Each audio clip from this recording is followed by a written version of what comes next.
Step into the night and welcome back to Radio Wave Nostalgia. Tonight, inside the soft amber glow of a 1953 Buick Roadmaster, we begin a long and uneasy journey driving across spooky 1950s America. This is part one of the TRIP, a sleepless ride through the northeastern highways of the United States, starting in Massachusetts and slowly making our way west toward Indiana beneath endless midnight skies. Along the way tonight, we'll hear stories from The Shadow, Inner Sanctum Mysteries, Suspense, Lights Out, and The Whistler, broadcasts echoing across forgotten highways. Lonely gas stations, endless cornfields, and silent American nights from another era.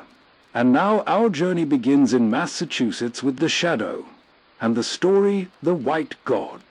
Released in 1938, and starring Orson Welles, the road ahead is long.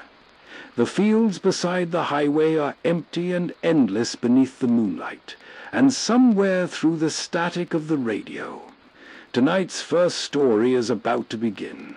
This is Old Pete, and welcome to driving across spooky 1950s America. Gentlemen, the Navy Department has today asked me to give ship owners this message. We have today abandoned our extensive air and sea efforts to trace the missing yacht owned by Rudolph Hoyt, millionaire scientist, last reported in that region of the South Pacific which has in recent months come to be known as the graveyard of the Pacific, because of more than 15 disappearances of ocean vessels in that area within the past 2 years. Admiral Champion, we ship owners beg you to continue your investigation to clear up this mystery of the South Pacific. All this publicity of missing ships, especially the publicity about the Hoyt yacht, has ruined our Pacific shipping. Yes. Why, we can't even sign up a crew to ship on our boat. I tell you, Admiral, this mystery must be cleared up. At once it must be Gentlemen, cleared up. gentlemen, the Navy is just as anxious as you are to solve this mystery because of our naval operations in the Pacific, but we can't find a single explanation. May I make a suggestion, Admiral? What's that? Don't bother to try and see where I am, gentlemen. You can't see me. Well, who are you? I am the Shadow. The Shadow. You're that invisible man who's always helping the police and always working against crime? Quite right, sir. I do have the power of invisibility to conceal my being and my motions when assisting authorities in maintaining law and order and peace. Can you help us solve this mystery of the graveyard of the Pacific? I think that possibly I can, gentlemen. Just a moment. You know something about it? I have a strong suspicion that the graveyard of the Pacific is really the work of some individual. It's incredible. Maybe. It isn't logical that a group of modern ships, each one manned by an expert crew, equipped with the finest marine devices, should disappear unless they were made to disappear. And with a little help from you, Admiral, I think I can prove it. Well, what do you want of me? First, a fast cruiser to take me down to the South Pacific.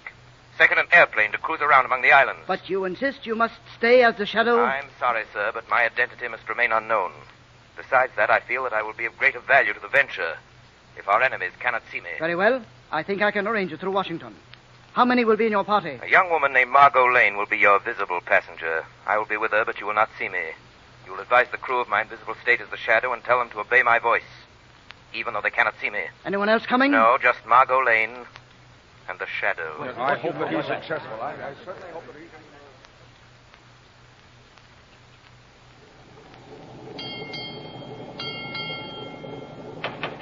Who is it? It's the Shadow, Margot. May I come in your cabin for a moment? Certainly. You may lock the door now. I'm inside. Now, we're all alone? Yes, it's safe for you to become visible now as Lamont Cranston. Well, how do you like being an honored guest on a Navy cruiser? It's very exciting, Lamont. But how do you expect to find the graveyard of the Pacific? No one knows where it is. Well, that's what I've got to find out. How? I'm not quite sure yet. Is there any way I can help? Yes, Margot. This cruiser will put in at one of the South Pacific islands tomorrow. I'm going ashore. I may be gone a day or two or a week, trying to get my information. I'd like you to stay close to the shortwave set. The moment I have any information, I'll contact you, please. As soon as you hear from me, do the thing I ask you to do at once.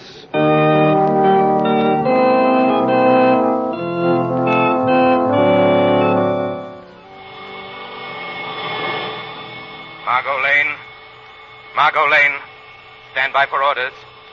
Have the commander of the cruiser prepare a seaplane for immediate takeoff. I'm leaving this island where I've been for the last few days and returning to the ship at once. I believe I know what happened to the missing ships. You will board the seaplane with me as the Shadow.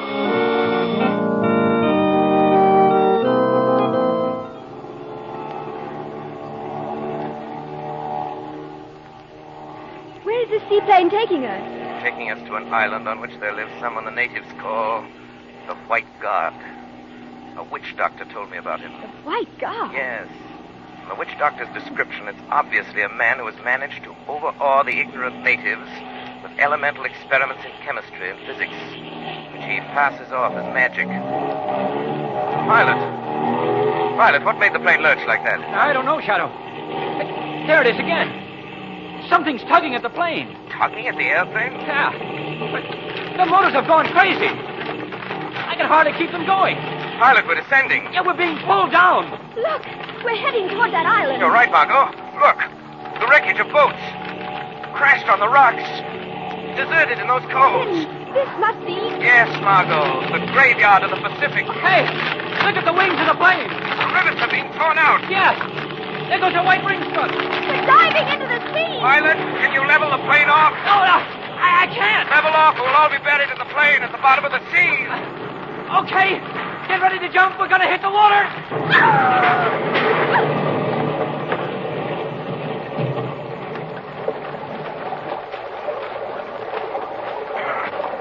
All present and accounted for. I'm here, Shadow. Count on me, too. Good thing you leveled off so we landed on top of the water instead of beneath it, Pilot. Yeah, I afraid for a moment I couldn't make it. Well, I suggest we make for the island there and pay a visit to the White God.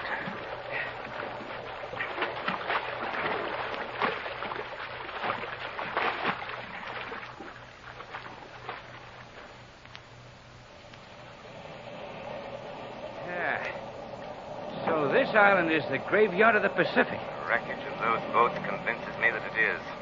Look at them, piled up on the rocks, some of them out there in the cove. Yeah. They all look deserted. Yes, I don't see a soul. What I can't get is what happened to the plane. It was like a magnet pulling us. What might be more truth than poetry, who knows? What do you mean? I have an idea that this island is a huge magnet. A natural magnet, you mean, because of rocks and minerals? No, a man-made magnet. Are you kidding us? No, I don't think so.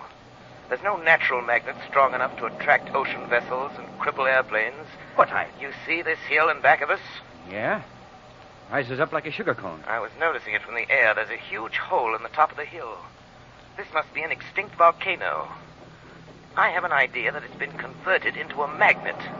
A magnet pulling ships to their destruction. Well, I'll be... Listen. Drums. Natives. Yeah, sounds like a big time going on the other side of that hill. Yes. This calls for a little exploration. Margot, you and the pilot wait here. Nix, I'm not going to miss the fireworks. I'm going with you, too. All right, if you insist. As you go around the other side of the island, come up through the woods I saw from the plane. We don't want to stumble into any cannibals. Okay, let's go.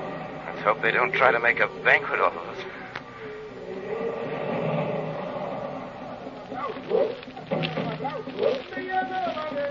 Here. Yeah, we can see them all right from here. Yeah, there they are. Boy, just look at those natives. Must be several hundred of them. They're all painted up.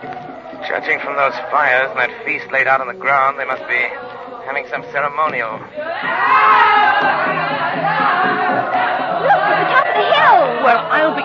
Where did he come from? The White God. He came right out of the top of the hill. You're right, Margot. Remember I told you that hill was an extinct volcano. That means that inside of it, running down through it, there's a shaft through which the volcano used to erupt. He merely made his appearance by coming up through that shaft.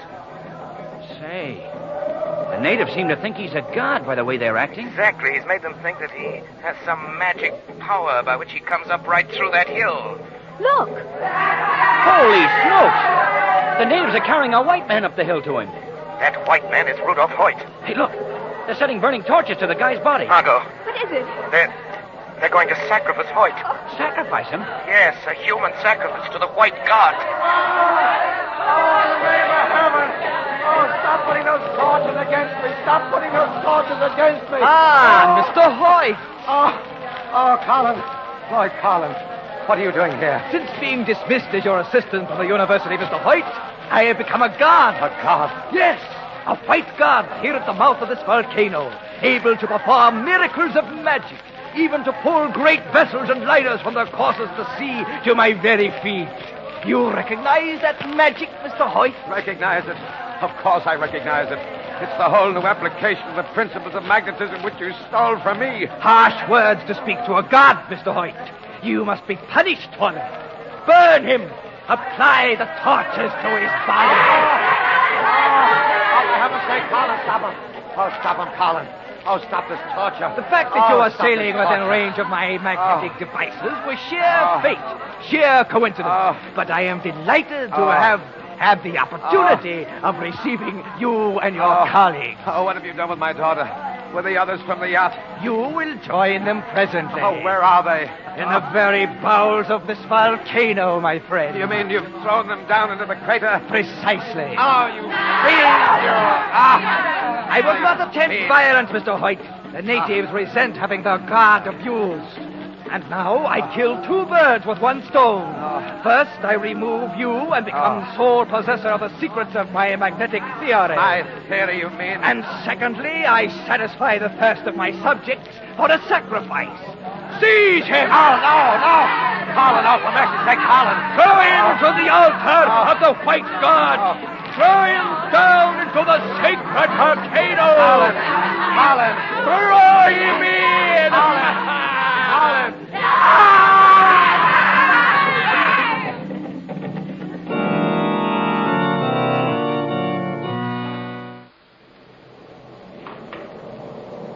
Careful of your footing going down this rope ladder. Yes, Shadow. You slip, you're done for. No foothold on the side of this crater. You think this is the way the white god came up out of this volcano on this ladder? I'm sure of it. I can hear water below us. There must be some entrance from the sea into the bottom of the crater here. What he undoubtedly does is come into the crater from the sea, then climb the rope ladder to the top.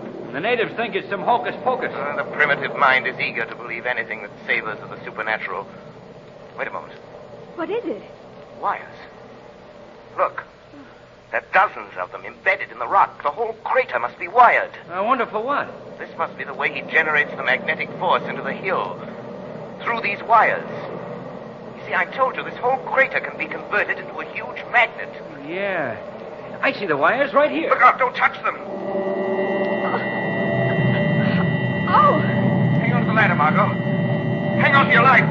You too, pilot. I can't hold on, Shadow. Something's pulling me off the ladder. Have you any metal on your door? Yes, my flying belt. Then take it off, quick. I can't get it off. It's caught it off. Lamont, what happened to him?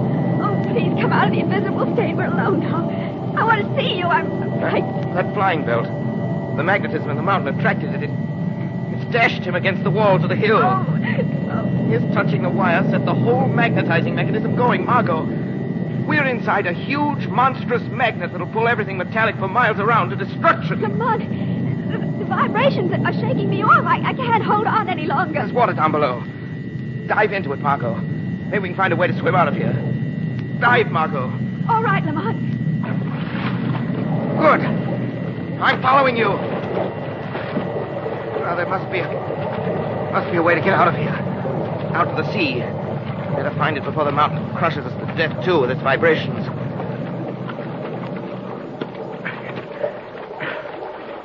Oh, vibrations have stopped. Yes, the white god must have turned off the power. Lucky for us, he did. Oh, Lamont. Did you hear that? Yes. Yes, it sounds like a woman. Look, Margot. There she is. Hanging on that ledge at the side of the cabin. Let's swim over and get her. Oh, Lamont. Oh, seems more dead than alive. We must get her out of here. All right. I can manage this border all right. I've got her. All right. Take her someplace where we can bring her to. Hear her story.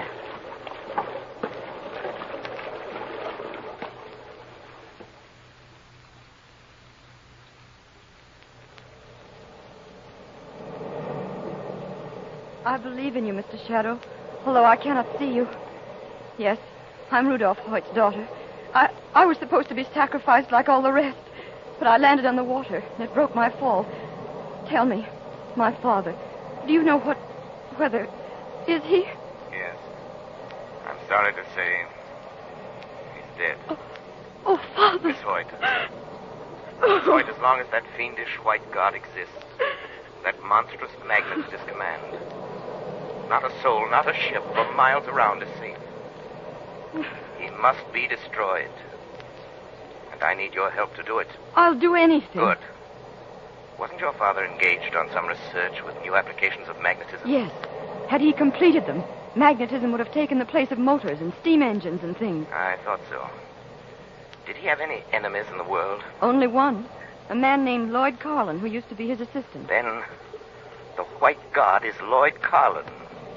He knew about your father's work in magnetic phenomena. He tried to steal them. I remember that, Miss Hoyt. Are you willing to help me try and destroy this monster? Yes. Anything. Good. Tonight, then, we'll show the white god and his natives a brand of magic. Magic? Tonight, Margot, you, Miss Hoyt, and I shall perform the magical feat of reviving the dead in a burst of glory.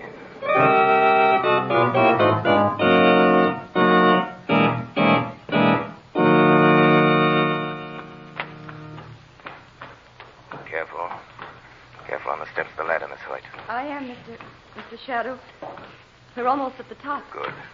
Mr. Shadow, will you tell me why you wanted me to wear this bulletproof vest we found on the yacht?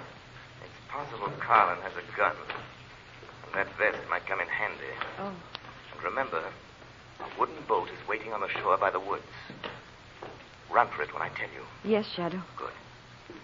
I imagine Margot will be directing the searchlight from the yacht onto the top of the hill any moment now. There it is now. See, the light shooting across the mouth of the shack? Yes. And we're ready for your return from the dead. Step out of the shaft onto the rim of the crater. All right.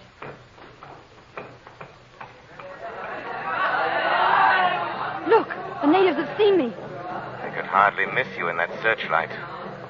Now, walk down to that ledge. I'll be with you, although you and the natives cannot see me. Yes, Mr. Shadow. Remember, let me do the talking. A masculine voice coming from a reincarnated woman should prove quite a shock.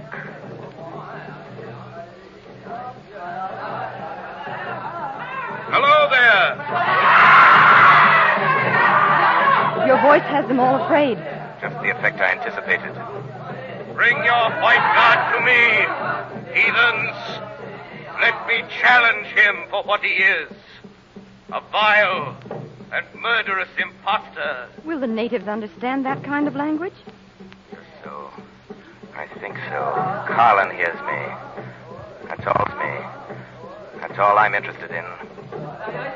Where is this white god?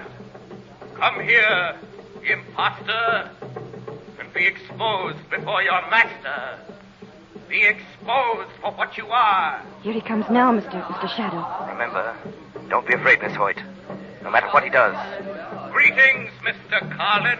What nonsense is this? Nonsense? Yes.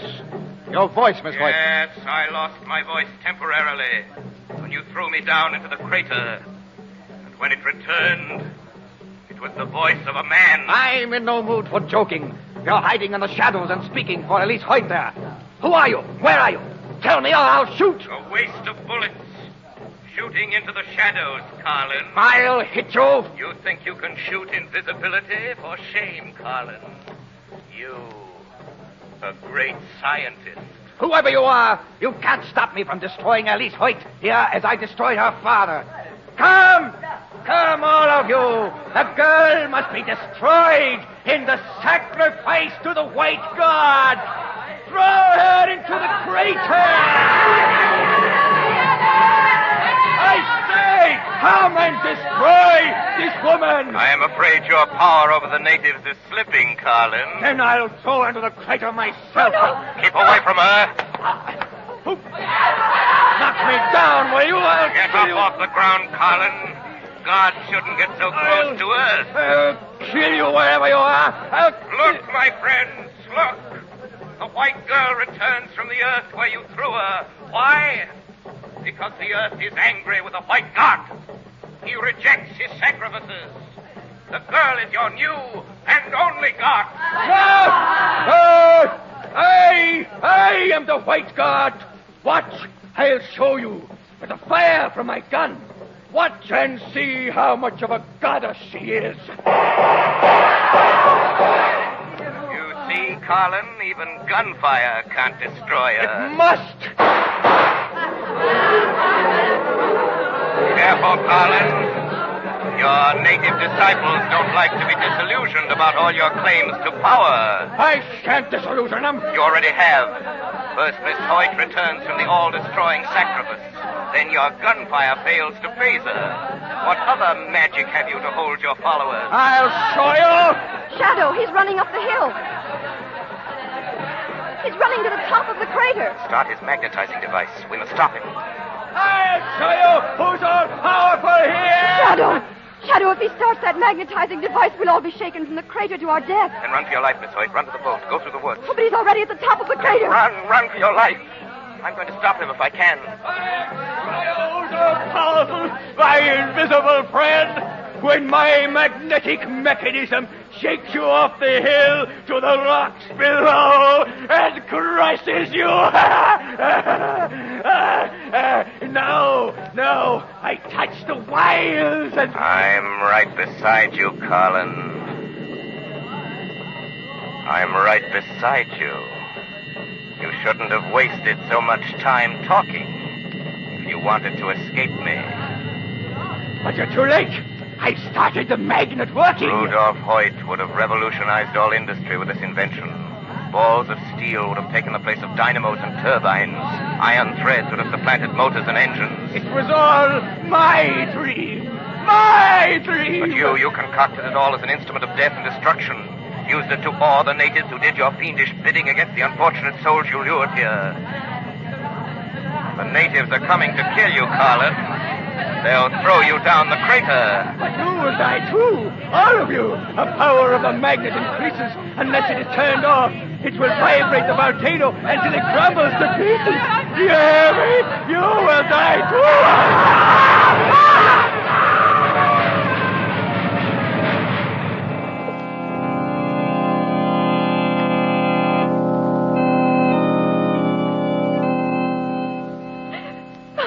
Miss Hoyt. Who's that? It is I, the Shadow. But I thought, weren't you killed with the rest of them when the volcano crumbled? Evidently not, Miss Hoyt. But you were up there with Lloyd Carlin. I heard you talking to him as I ran for this boat. You heard my voice, but I was only a little way behind you. But how? By the simple trick of ventriloquism, Miss Hoyt. Carlin thought I was standing next to him in the shadows when his own invention destroyed him and those unfortunate natives. Then that's the end of my father's invention, Shadow? Yes, Miss Hoyt. With your father and Carlin gone, we must wait until another mind can conceive it again. Until then, the secret must remain entombed in the volcano of the White God.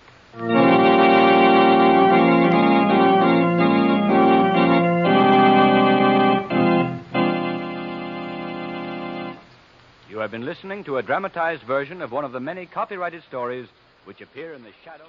And just like that, the voice of the shadows slowly fades back into the static of the night.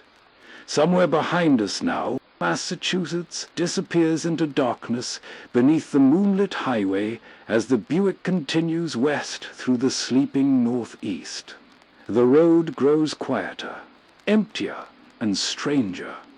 Now we've crossed into upstate New York.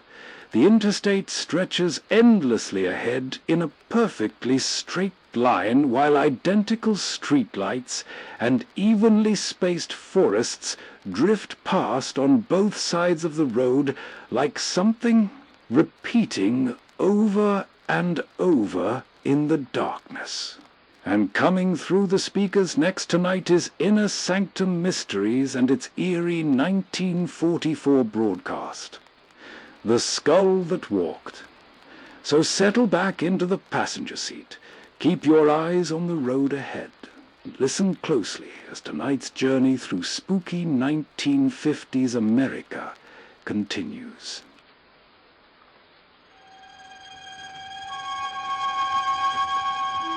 Good evening. This is Sergeant X. They say that ghosts and the like just don't exist. That when a person passes on, he just lies quietly, not bothering another soul, so to speak. You believe that, don't you? Mm-hmm. Well, did you ever hear about the skull that walked? No? Then listen, my friends, to the Mystery Playhouse.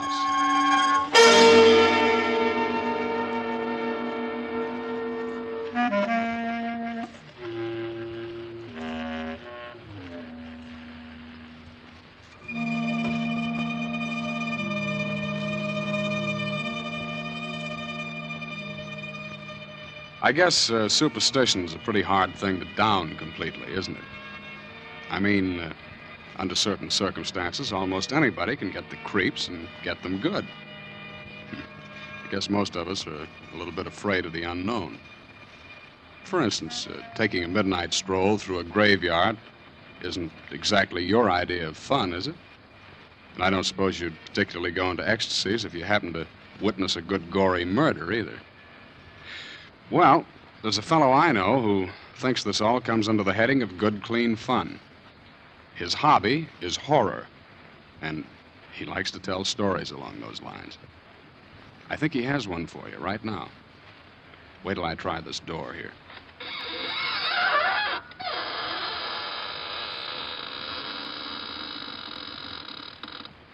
Good evening, friends of the Inner Sanctum. This is Raymond, your host. Well, come in, won't you? Yes, how are your spirits this evening? Oh, I'm glad to hear that. Our spirits are fine, too. Would you like to see them? Oh, it's no trouble at all. Now, which would you care to see first? The spirit or the body? Oh, well, the body is right over there on the floor. And the spirit is right next to it. Oh, you can't see it. I forgot to tell you, you have to be one in order to see one.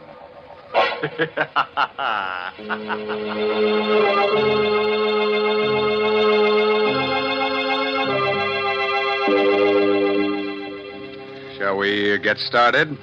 Well, naturally. Now, turn out the lights. No, you won't see any ghosts in the dark, but they'll be able to see you. Far from town, there are a group of 3 hills. On the summit of the highest of them is the Cruz estate, owned by 2 brothers, Arthur and Carl. At this moment, Carl and his wife, Lucille, are digging a hole at the entrance of the estate, planting young poplar trees.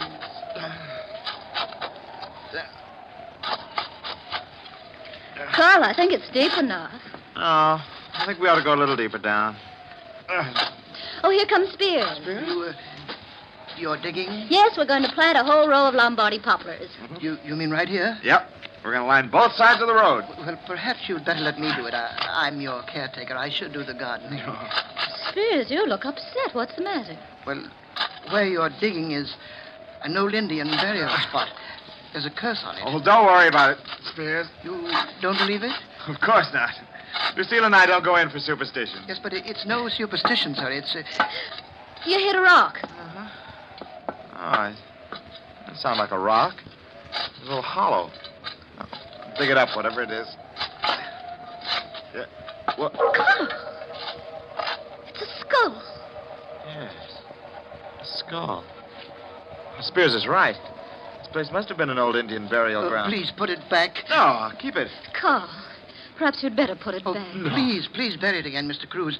It will bring bad luck to all of us. No, Spears, that's just a silly superstition. Well, what about the rest of the skeleton? Well, there doesn't seem to be one. No, just a skull. You bring it into the house, will you, Spears? No, partner, I'd rather not. All right, I'll take it in myself. But don't either of you mention this to my brother Arthur.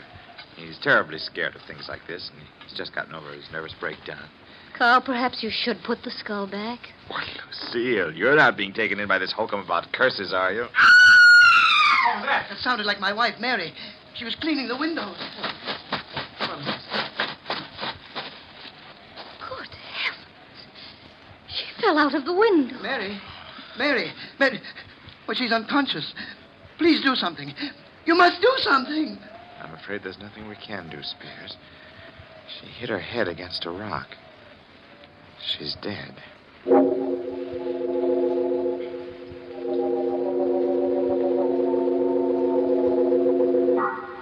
How's Spears? He's quieted down. I can't understand it. There's only one rock underneath the window, and Mary hit that. That one rock. There isn't even a pebble around for yards. Well, don't go imagining things again, Arthur.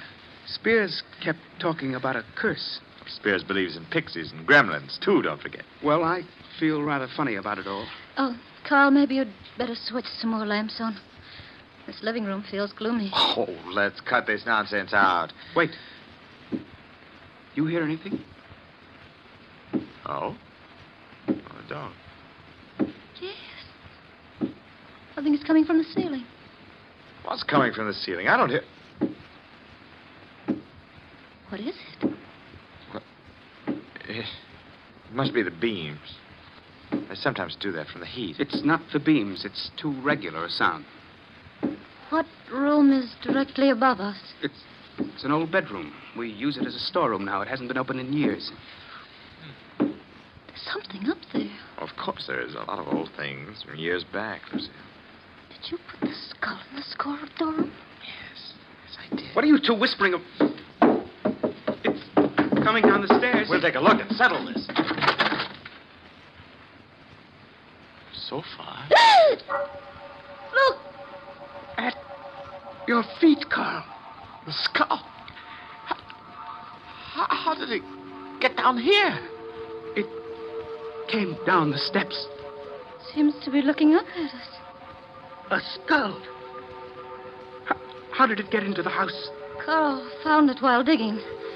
Spears said it belonged to some Indian. Spears was right. There is a curse on the house. We'll all be killed. I'm leaving. I can't stand it. Well, Carl, what are you going to do with the skull? Well, lock it up in the closet. Lock it. Carl, you'd better bury it again. No, I can't do that, Lucille.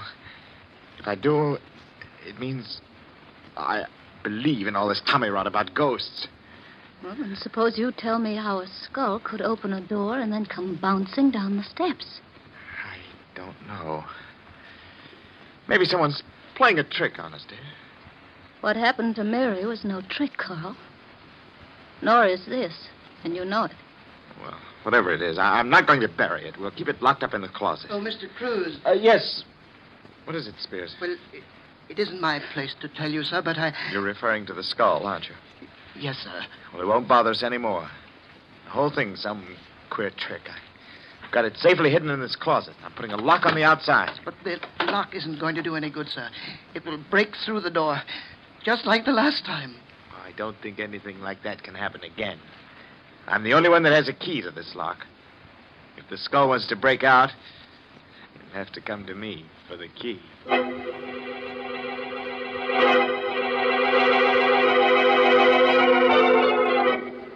How are you feeling, Arthur? I'll never feel right in this house again. Oh, nonsense. Why don't you put a light on? Arthur, it's morbid sitting here in the dark by yourself. We're all going to die. Don't be ridiculous, Arthur. Where is the skull? Where it can't get out. Tomorrow I'll take it into town and let the police look at it. Tomorrow will be too late. Look, I'm getting tired of this. You've got to get hold of yourself, Arthur. You'll go completely to pieces. You think I'm a coward, don't you? Oh, Arthur, no. You're not a coward. You're just a victim of your own exaggerated imagination. Wait. There's someone at the door. I'll open it. Who is it? I don't know. No one came in. Something came in. For heaven's sake, put the light on. The skull. I can't believe it. You can't believe it. There it is, grinning at you from the floor, but you can't believe it. You don't believe in these things. I put a lock on the door. Locks aren't going to help. Nothing is going to help. We're all going to die.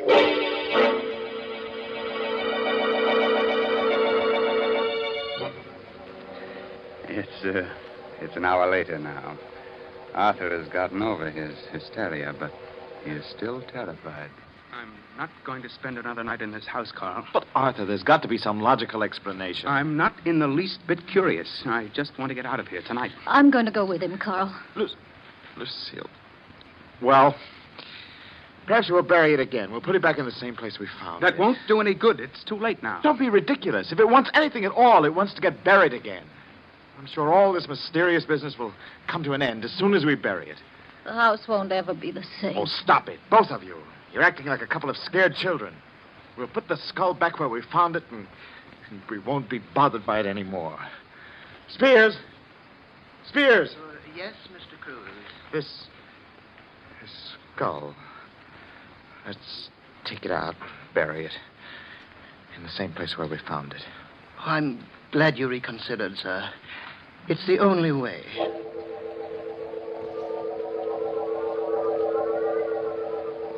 I don't seem to remember the spot. Well, it's on the other side, sir, right near the entrance road. Oh, yes. Yes, sir. Here it is. Yeah. But the hole we dug, it's not here. I filled it in, sir. Oh, well, we'd better dig it up. Yes, sir. If you'll hold the skull, I'll dig it open. We might as well do it right. I know exactly how deep it was. If you don't mind, Mr. Cruz, I'd rather not touch the skull. All right. Yeah, that's about right. There. Now we'll put the thing back. Well, it doesn't seem to want to go back. Oh, I just missed dropping it into the hole. Hold the flashlight down here. Yes, sir. Well, that does it. Oh, I hope we'll have no more trouble.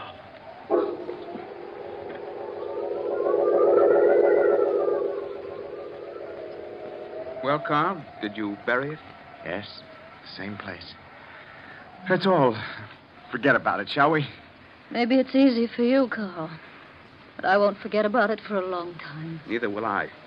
I'll be having nightmares about it for months. I don't know what's gotten into you, Lucille. You were never easily frightened. I'm not. But skulls that roll by themselves give me a funny feeling. Now, look, come on, let's play cards, huh? Hearts? We don't need more than 3 hands to play. We'll forget the whole crazy business, huh? Okay? Well, I might as well. All right. Deal the cards. Okay. You. Yeah, well, we're getting back to normalcy, huh? Arthur, pass your cards. That wind came up suddenly. Who's first? You are, Lucille. Oh, all right. 9 of diamonds. Your go, Arthur. Come on, Arthur, throw a card. I think I hear something. Of course you do. The wind. No, I thought I heard a rapping sound. Look, just pay attention to the game and stop listening for sounds. Here's my card.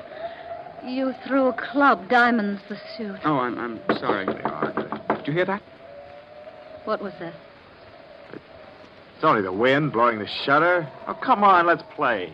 Throw a card, Arthur. There's someone at the door. It isn't the wind. Someone's outside. All right, I'll open the door. No. No, don't open it. Please, Lucille. Sitting here frightened isn't going to do us any good. We've got to open the door. Don't open it, Carl. Who is it, Carl? What? It's nothing. It's just the wind. You're lying. Your face is white as a sheet. I know. It's the skull. It's come back. I tell you it's nothing. It was just the wind. Nobody was there. I'll see for myself. The skull.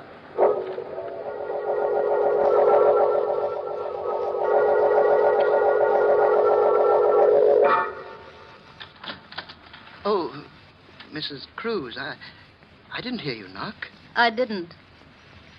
I want to talk to you, Spears. Yes, Mrs. Cruz, but it's rather late. You've been up late before. Oh, yes, but it's just that I'm tired tonight. I don't mean to be rude. You've been doing a lot of night work? What are you referring to, Mrs. Cruz? Spears, you don't really believe in skulls that move around by themselves, do you? Well, I warned your husband about it. It's a curse. Is it part of a curse for a skull to use a trowel to unbury itself? Your trowel? My trowel? Why, you're mistaken. Oh, no, I'm not. I just came from there. Why would I want to do anything like that? Mm-hmm. Why? That's why I'm here. I'd like to know why. Please, Mrs. Cruz, I'm tired. We'll talk about it in the morning. We'll talk about it now, Spears, right now. Get out of my room. All right. I'm going straight to the police. I've got the trowel. We'll see if the skull left any fingerprints. You won't do that, Mrs. Cruz.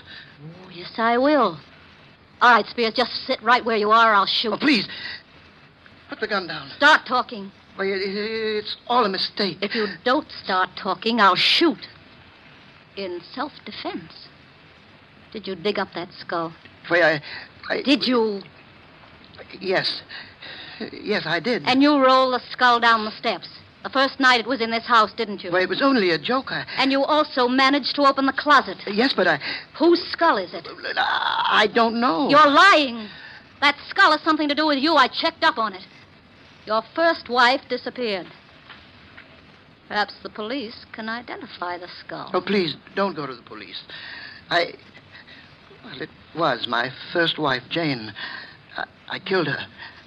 I didn't want your husband to bring the skull to the police, so I tried to scare all of you away from here as the safest measure. Go on. Yes. Wait a minute. Who rolled the skull into Arthur's room? It wasn't me. It must have been... That's right. It was me. Perhaps you and I can work things out. I tried to frighten my dear brother-in-law Arthur away so that I can have complete ownership of the entire estate. You see, Arthur is leaving tonight. Yeah. Perhaps we can help each other. No one has to know of our little conversation. No one is going to know. Well, now that we've both accomplished our purpose, maybe it would be the best thing to bury the skull again. Yes. We'll do it now.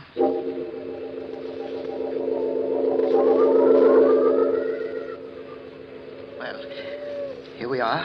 Let's hurry. They'll miss me if I'm out here too long. Perhaps we'd better dig another hole. Oh, it doesn't matter.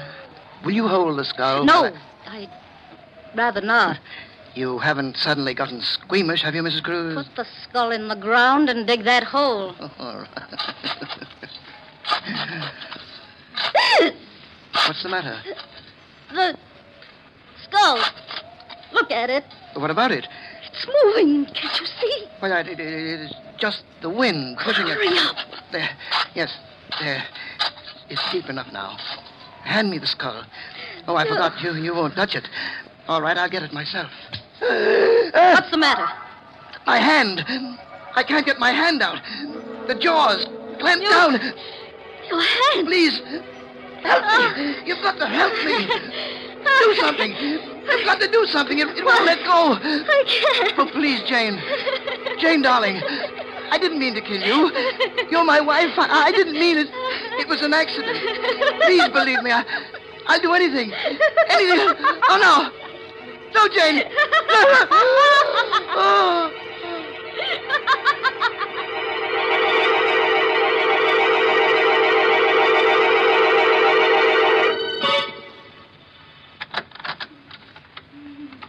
How is she, Carl? Arthur, it's pretty bad. The doctor says it's hopeless. There's nothing more he can do. Her hair, Arthur, it's turned completely white. She's just out of her mind. Horrible. Spears died this morning. He never recovered consciousness. Died of fright. Everything else seems to make sense, but I don't understand how the skull could have clamped its jaws on his hand. When he picked it up, he must have picked it up upside down. The lower jaw, which swings on a hinge, came down. He was so frightened that his hand froze to the skull. Spears was just frightened to death.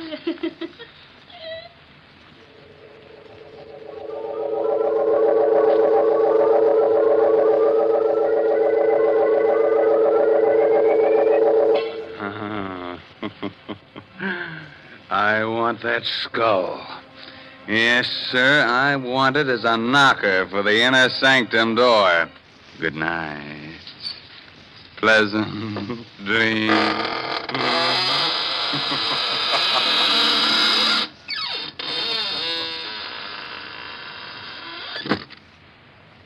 Well, thank you very much, friend Raymond. Your sense of humor is really quite refreshing. That is, in a ghoulish sort of way. We'll be trying your creaking door again soon for some more laughs. Well, right now, let's look in on the green room where the players are rehearsing the next performance in the Mystery Playhouse. Follow me, please. Come.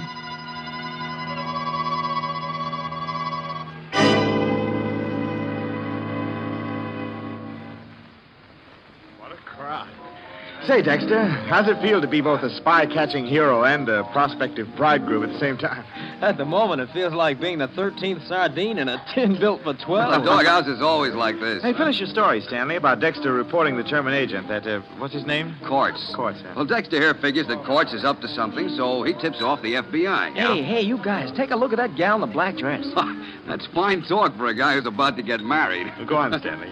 Dexter's only trying to change the subject. Well, following up Dexter's tip, the federal men trapped Quartz. That was 6 weeks ago. So today, in 3 minutes, in fact, Quartz is going to get quite a shock. Quite a shock. You mean they're going to... That's right. At 6 o'clock, that'll be less than 3 minutes now, Quartz is being electrocuted. You ought to read the newspapers, Lieutenant, and find out about things. Well, when you've just got back from the canal zone, you're likely to neglect the newspapers for the first few days. Hey, the gal behind us. What'd you say, Dexter? The gal behind us. One in the black dress. Oh. Mob's too thick. I can't even turn around to get a look at her. Hey, go on, Stanley. What was this Quartz after? Plans of a new type mortar, wasn't it, Dexter? Mortar? Oh, I can't say. Oh, don't be such a clam. But it's taboo, I tell you. Well, don't get sore about it. Oh, who's sore? Come on. Let's get out of this mob and find some less crowded joint, huh? Oh, take it easy. Let's have at least one drink here, now we finally got to the bar. Ouch! Oh, what the heck? What's the matter, Dexter? Somebody step on your corns? Oh, no, it felt like someone stuck a needle in my hand, but the way I'm wedged in here, I can't even lift my hand to see. Probably a pen scratched you, with all these women about. Hey, Dexter, according to the clock on the wall there, Quartz is being executed right this second. Say, it's kind of close in here. Let's get out and get some fresh air, huh? Take a look in the mirror over the bar, Stanley. That woman behind me. That's what Dexter's been muttering about. The brunette in black. Smooth. Hey, do you know her? What makes you think I know her? Well, I thought she nodded at you. Just my natural good looks. I never saw her before in my life. It's kind of close in here. Let's get out. I can hardly breathe. Oh, stop clowning, Dexter. Quit leaning on me. What's eating, Dexter? Just because he's going to be married in 3 days. You shouldn't have mentioned marriage, Stanley. From the way he's leaning on me, he must have fainted. That's alder fright. Come on, Dexter. Take your weight off him. All I can do is take care of myself. This... Say, Stanley, he has fainted or something. No kidding. Oh, Dexter's a practical joke. No, this isn't a joke. He's all gray about the lips. Huh? Look at him. I mean, hold him. He's falling. Oh, Dexter. Dexter, what's the matter?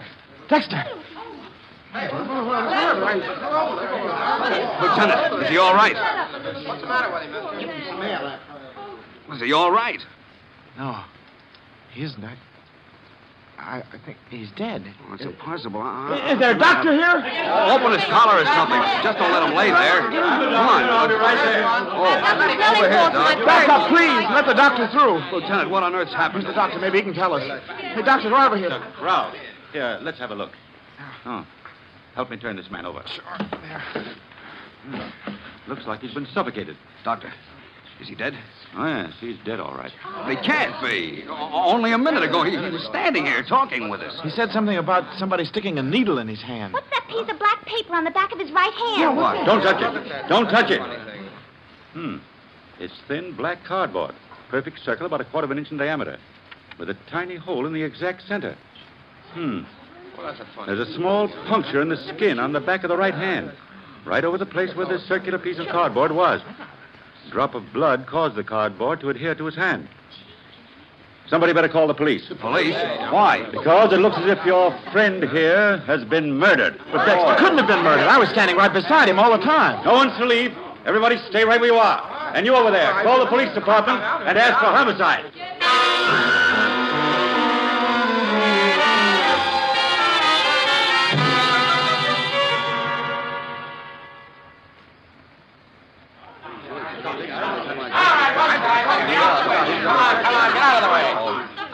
Detective Sergeant Locke. Are you the doctor who called headquarters? Yes, that's right. Who's the guy on the floor? What happened to him? Willard Dexter. As to what happened to him... We don't know. What do you mean you don't know? Who was nearest Dexter at the time? Well, the lieutenant and I were with him. And I was behind him, and so was this lady. Oh, you were, huh? How about that, lady? Yes, I guess that's right. Okay, then I want to take you two ladies and you, Lieutenant, and you, mister, aside for questioning. We'll go in this office here. Oh, and Doc, would you come along too, please? Of course, Sergeant. All right, just step in. All right, Blondie, you too. Oh, I can't. I got a date in 10 minutes. Go on, get in there. Am I arrested? Are you up? Look, Blondie, you will be in just about 1 second if you don't get in there. Oh, all right. But don't call me Blondie. Hey, Durkin, don't let anyone in here. Right. Now, we'll get a little privacy. Lieutenant, let's have your story first. Well, we were standing in the crowd. Your name? Lieutenant Max Lurbach. Okay, go ahead. Stanley and Dexter and I were at the bar. In what order? Order? Well, Dexter was on the right. I was in the middle, and Stanley was on the left. All right, go on. Dexter said that someone stuck a needle in his hand. And suddenly he went limp and fell to the floor. Sergeant, on the back of his right hand, I found this little black cardboard disc. Huh? Under the disc is a small wound, and I've made a study of poisons. I believe that this man, Dexter, was poisoned. Poison? Yes. There's a poison which, taken internally, may do no harm at all. But the smallest bit introduced directly into the bloodstream causes almost immediate paralysis of the nerves which control the breathing. What poison? Curare. Huh? There's a trace of what seems to be curare on the underside of that black cardboard disc. Then you think he was murdered? It appears probable. Your idea, Doctor, is that someone jabbed a poison-coated needle into Dexter's hand? A minute or so before he collapsed. Now, where would a guy get this stuff? Well, certainly not from the average drugstore. Curare is made by the South American Indians. It's very rare in this country. Say, Stanley, did you notice? Dexter died at the same time Quartz was executed. Say, I hadn't thought What's that? The spy who was electrocuted? Yes, Sergeant. Dexter was the clerk in the Army Ordnance Department who suspected Quartz and tipped off the FBI. Yeah? It couldn't have been a coincidence that they both died at practically the same minute. You don't suppose that I some don't German agent... suppose anything yet. Hey, Sarge. Photo and fingerprint boys are here. Right with you, Durgan. Now, everyone, just sit tight a minute. Say, that's a rather unusual way to kill somebody, don't you think? I wonder if that police sergeant is right, and the killer really is one of those four people. Well, it's too bad our time is all up, or we could stay around and find out. I'm afraid you'll have to wait until next time when we present the entire story of Death in the Doghouse. This is Sergeant X closing the doors of the Mystery Playhouse. Good night. Sleep tight.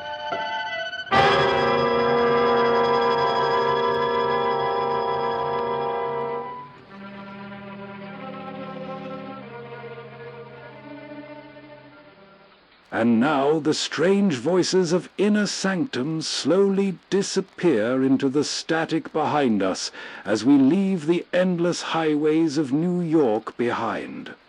The Buick rolls farther south into the lonely backroads of Pennsylvania, where the interstate fades into narrower rural highways cutting through silent countryside beneath the cold midnight sky.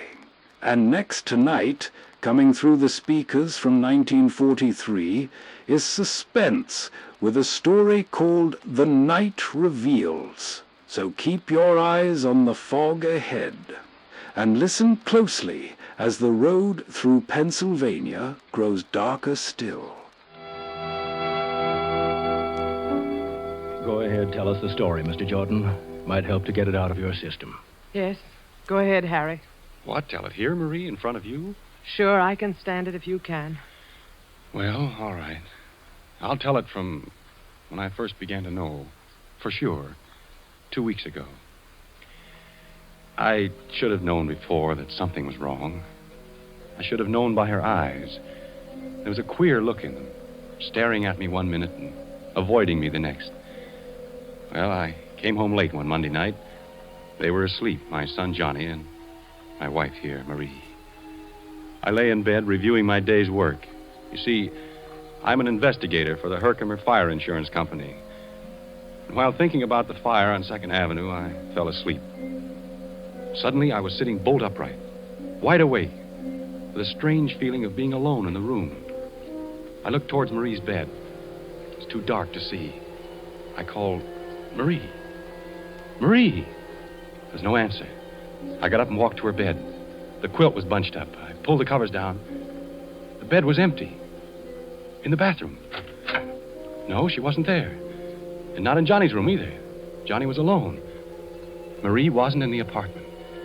I put on the light and looked at my watch. It was 2 a.m. Got dressed and walked out and rang for the elevator. It was nothing. Of course, it was nothing important, but my heart kept hammering away. Morning, Mr. Jordan. Kind of late for the... Yes, good morning, Steve. Did you see my wife go down? Yes, Mr. Jordan. About half an hour ago, I'd say. Yes, of course. Did you see which way she went? Yes, she went towards 3rd Avenue. Said she was going Went to the drugstore, I guess. Yes, that's right. There's one over on 96th Street. Open all night. Thanks. That was it. She went to the drugstore. I was worried over nothing at all. I didn't know what to do quite. I didn't want to follow her, but the elevator boy was watching me, so I strolled easily along towards 3rd Avenue. I stood on the deserted dark corner and looked up and down the street. Then I saw her coming. She was walking towards me briskly. Harry, what are you doing here?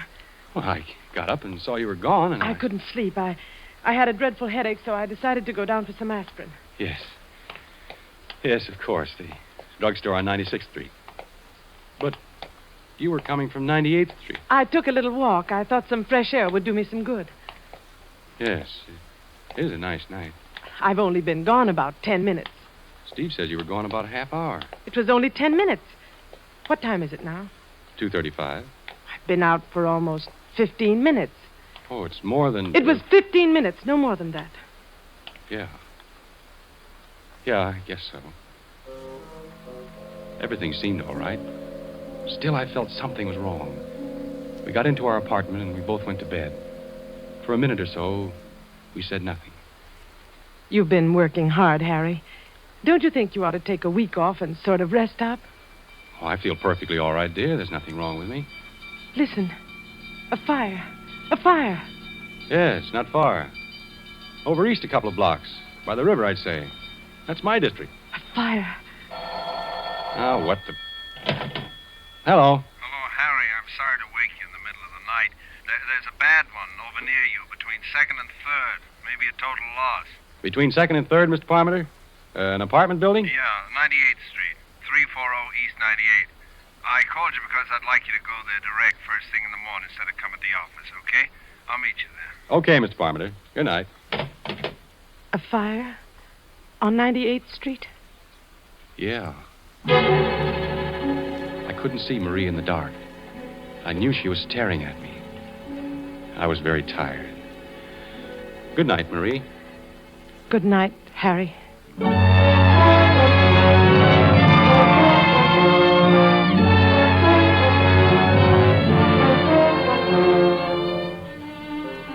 This is a story of a husband and a wife.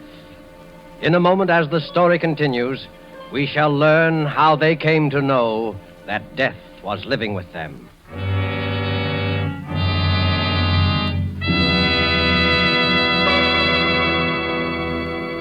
Tonight, the Roma Wine Company of Fresno, California, brings you Robert Young and Margot as stars of Suspense, radio's outstanding theater of thrills. Somewhere tonight, perhaps in Havana, Cuba, a man and a girl sit at a table in a gay cafe. Music, laughter fill the big room. A tropic breeze stirs the palms on the terrace. As we watch, the young man pours wine into their glasses. They raise them in a toast to each other. Salud. Salud. Ah, an excellent wine, verdad? As pleasant to the taste as your beauty is to the eye. Oh. Do you know where this fine wine comes from? It comes from our good neighbor to the north, Los Estados Unidos, from America. His name is Roma. Yes, Roma. from our own America, from our own sunny California come Roma wines. Made in California for the enjoyment of the world. Doesn't that tell you all you need to know to make you want to choose Roma wines for your own use? Whether your particular preference is for a nut brown sherry, a delicious red claret, a full-bodied burgundy, when you choose Roma, you know you are getting the world's best wine value. For Roma wines are America's largest selling wines. Only through such tremendous popularity can Roma afford to sell so reasonably wines into which have gone all the care and wine knowledge that produce wine masterpieces. There is a Roma wine for every taste. Simply choose the one you like best. Roma wine, made in California for enjoyment throughout the world. And now it is with pleasure that we bring back to our soundstage Mr. Robert Young as Harry Jordan and Margot as Marie, his wife, in The Night Reveals, a story well calculated to keep you in suspense.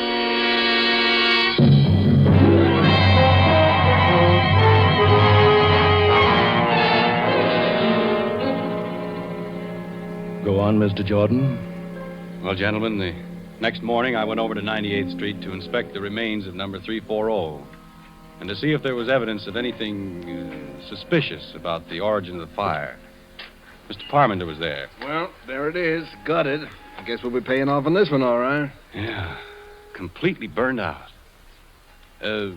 Anyone hurt? Well, a few, but no one dead. Lucky they just installed the new fire escapes. Just the walls left.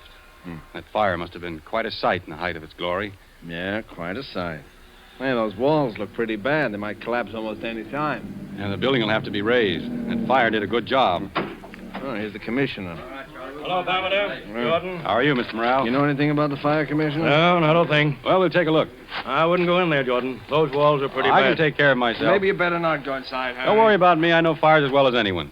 You stay outside, Mr. Parmenter. I'm going in. I walked gingerly into the blackened, ruined hallway, in ashes up to my ankles, until I reached the remains of the stairway.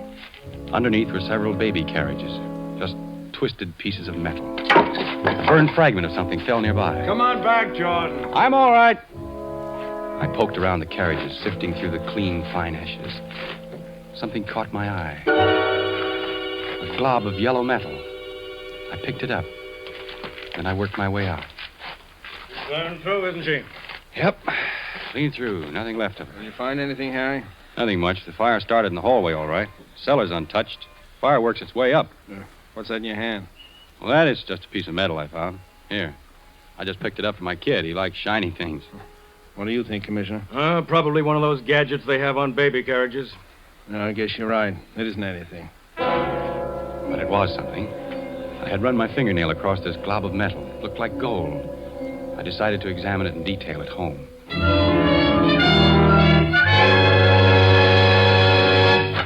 Hello, Daddy. Hiya, Johnny. Mama says I was bad today. Harry, you're home early. Yes, I got through sooner than I expected, and What is it, Harry? Your locket. You're not wearing it. You never had it off before. My locket? Well, don't you remember? Daddy, can I go over to see Davy Taylor for a minute? Yeah, go ahead, Johnny. All right. Gee, thanks, Daddy. You shouldn't have done that. I didn't want him to go. He hasn't had his dinner. Never mind, Johnny. What did you say happened to the locket? Well, I gave it to you. To me? Yes, I put it in your pocket to have it fixed. The catch was loose. I don't remember. You've been very forgetful lately. Very forgetful. Maybe you thought you gave it to me. No, I put it in your pocket, Harry. I forgot to mention it to you. I wanted you to take it to the jeweler's and get the catch fixed. I just put it in your coat pocket while you were shaving. When? Yesterday? Yes. Yesterday morning. Then it should be in my pocket now. I wore this suit yesterday, too. Nothing in my pockets, Marie. Well? Marie. Yes, Harry? Is anything wrong with you? Don't you feel... With me? No, of course not. I'm all right. I'm perfectly all right. There's not a thing wrong with me. You look worried, as if you've got something on your mind. Oh, it's nothing. I've just been having a headache. Maybe you ought to see a doctor. Oh, no, it really doesn't amount to much. Well, I think I'll take another look for the locket. Which suit did you say you put it in? Your blue suit, I think. Or maybe it was the gray, though. I don't quite... I couldn't make it out. What had she done with the locket? Had she pawned it? Had she given it away? Then I remembered something. I went into the bathroom and locked the door. I looked at this shapeless little glob of yellow metal. I rubbed the blackened spots away, all of it until it was gleaming. I studied it, turning it over and over. I noticed a thin crack. It was small, so I took a nail file out of the medicine chest and began to file it. I kept filing until I had enlarged the crack to the full length of the piece of gold. Then I slipped the nail file inside and pried it open. Tiny fragments of glass, and then I saw a piece of scorched paper. It was a photograph. Picture of my son, Johnny. This glob of metal was my wife's locket. I put the locket and the picture in my pocket and walked out.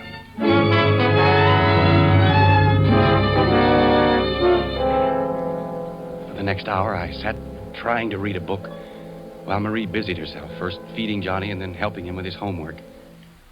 What's the largest continent in the world? Oh, I know. It's Asia.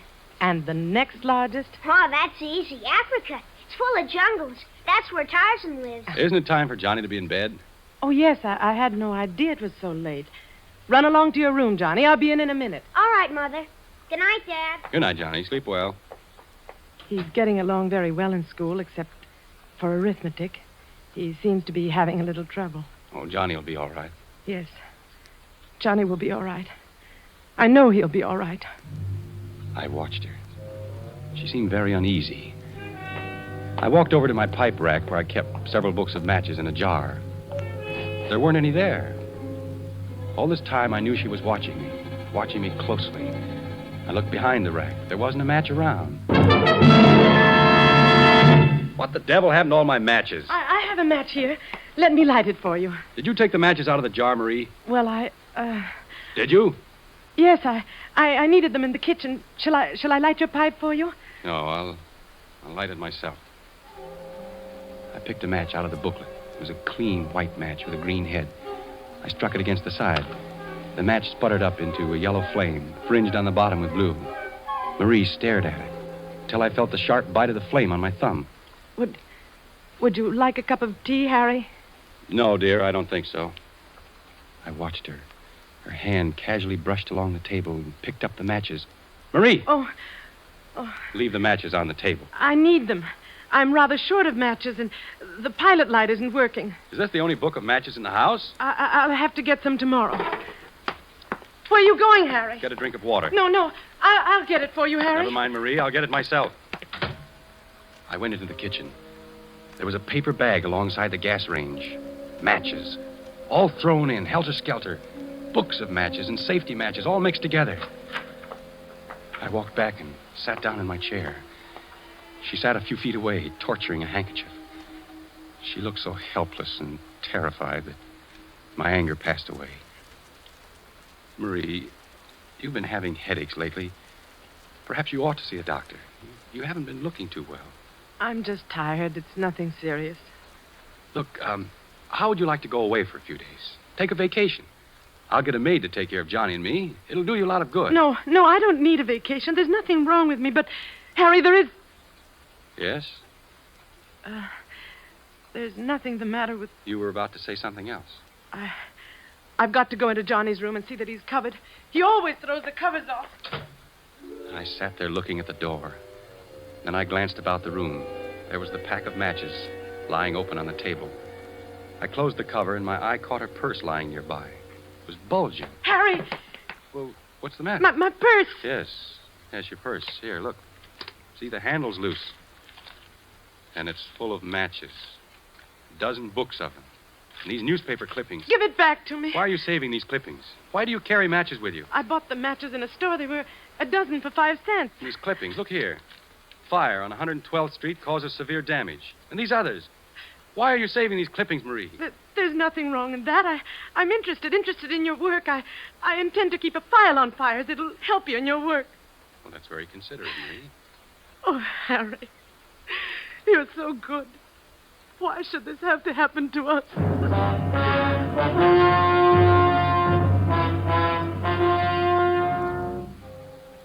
Towards midnight, I went to bed. Marie didn't follow me. I lay in the semi-darkness, wide awake, trying to think what I should do.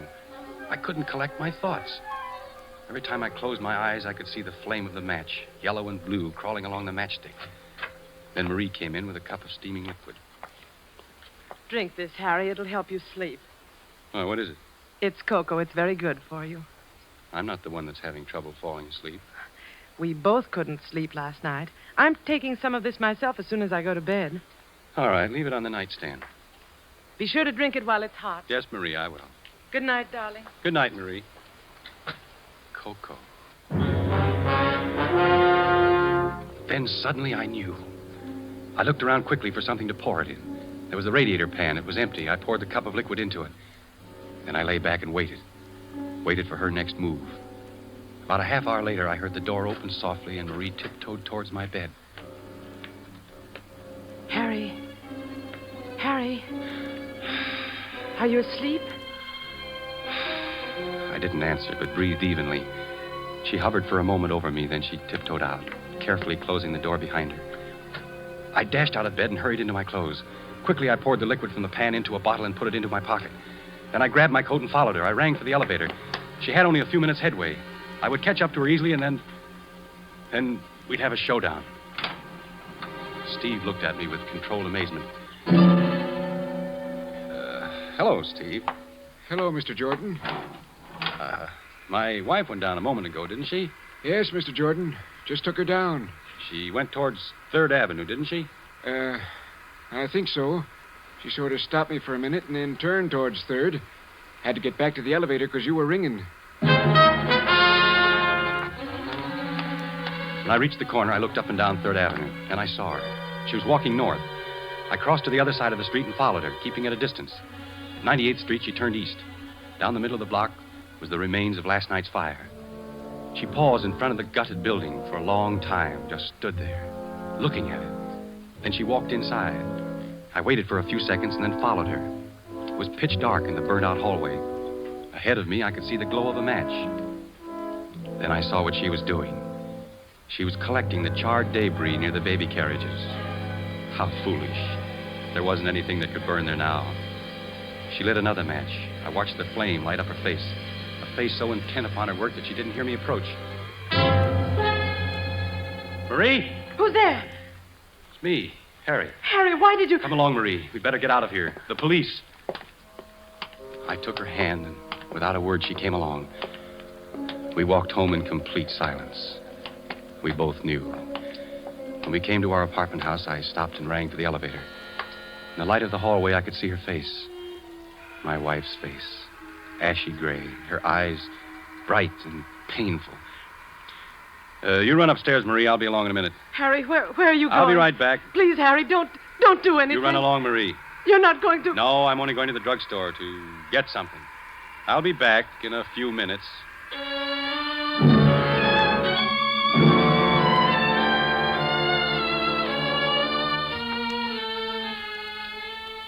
I came home a half hour later.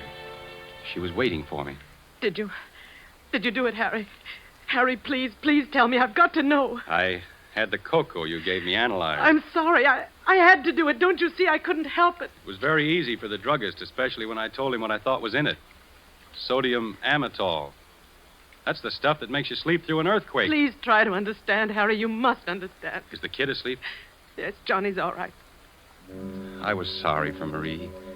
She looked so haggard and worn. It wasn't her fault. I was sorry for myself. My head was roaring.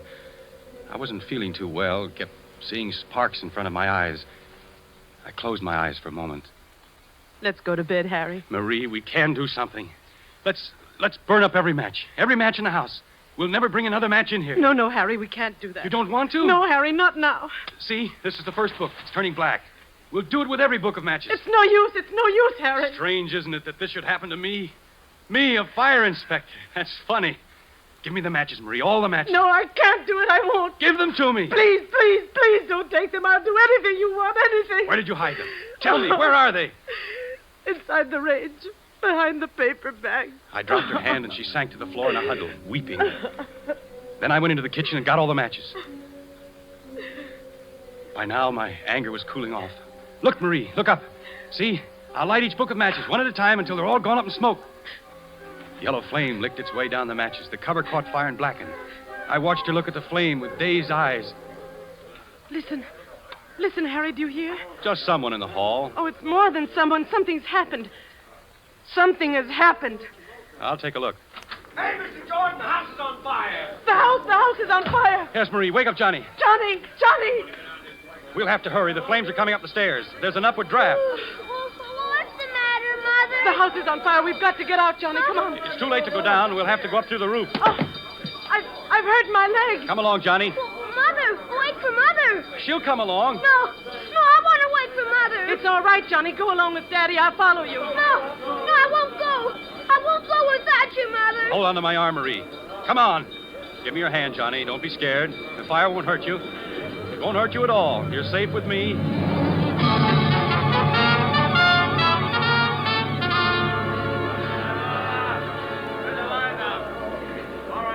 We made our way upstairs, very slowly because of Marie's sprained ankle. Finally, we got to the roof.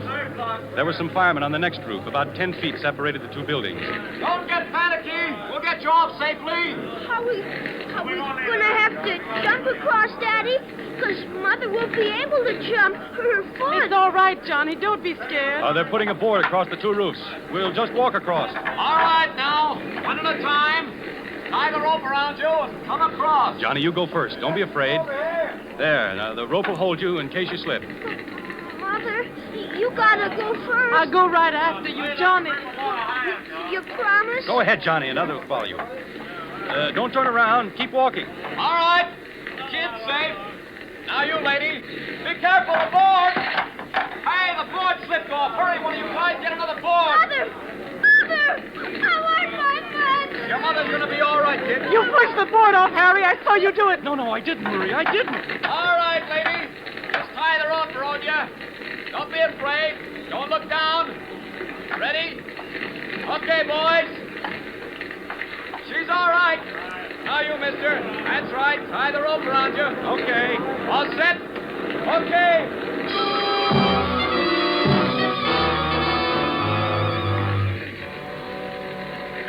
On the ground, we stood there, the three of us, watching the fire. Sparks were shooting up through the hole where it had bitten through. Great flames shot out, stabbing at the sky. The top of the roof was burning now. Red flame crawled along, searching out the inflammable spots. The wooden pole caught fire and blazed up in a long, narrow, curving arc. The wind was helping her. All this time, Marie was shaking violently, not with cold. I pitied her. And then she threw up her hands and shrieked. Harry! No, darling, don't. I can't stand it. We can't go on this way. Police, come here. Don't do it, Marie. There's no need to. Not the police. You don't know what you're saying. What is it, lady? You'd better calm down now. Officer, please. No, it's no use, Harry. Officer, these awful fires, they're not accidental. There's a pyromaniac, a criminal. What? And I know who it is. You've got to arrest the person. Arrest. So there won't be any more. All right, lady. Now, what is this? Who's the pyromaniac? The criminal is my husband, Harry Jordan. This man here. Arrest him, officer.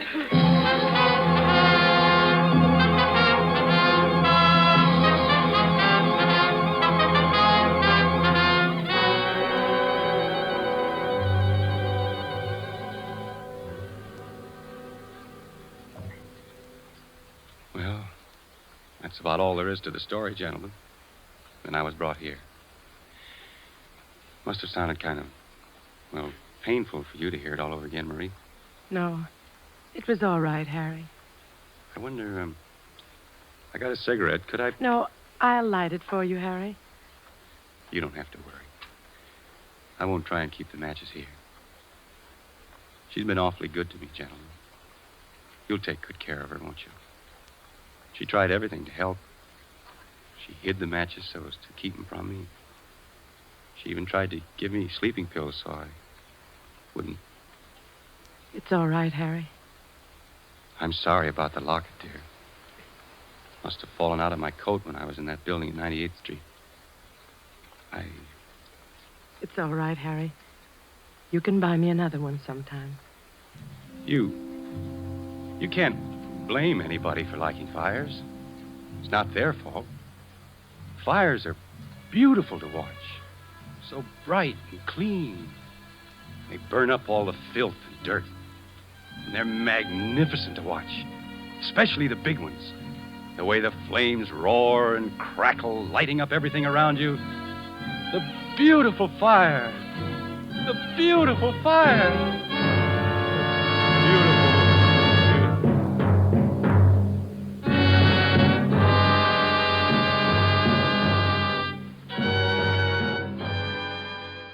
And as the fog-covered roads of Pennsylvania slowly disappear behind us, the Buick continues west, deeper into the sleeping Midwest. The narrow winter highways give way to long, endless roads cutting through Ohio beneath the pale glow of the moon. On both sides of the highway now, enormous cornfields stretch endlessly into the darkness, row after row repeating beneath the headlights like something that never truly ends. And next tonight, coming through the speakers from 1938, is Lights Out with the unsettling story Oxychloride X. So keep your eyes on the endless Ohio fields ahead, and listen carefully as tonight's journey across spooky 1950s America grows stranger still. Sometimes the radio playwright wanted to have a bit of fun. So, long before the Japanese movies had a giant cockroach come out of the sea to eat up Kyoto, or was it South Chicago, I wrote 2 plays that theoretically destroyed everything. One was a story about a growing chicken heart that covered the world, and the other was the one you're about to hear.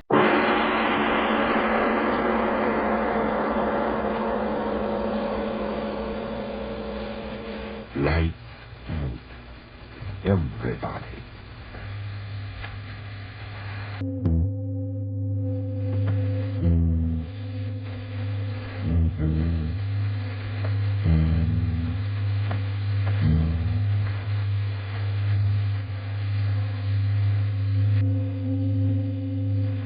This is Art Obler. Someone has said that the 2 main springs which drive the world are hunger and the will to power. I think we'll all agree about the hunger, but as to the will to power, well, sometimes I think it's not quite as strenuous as that. There are some people in this world who don't want to run anything. They just want to be liked. And that's the mainspring of our story tonight, Oxychloride X.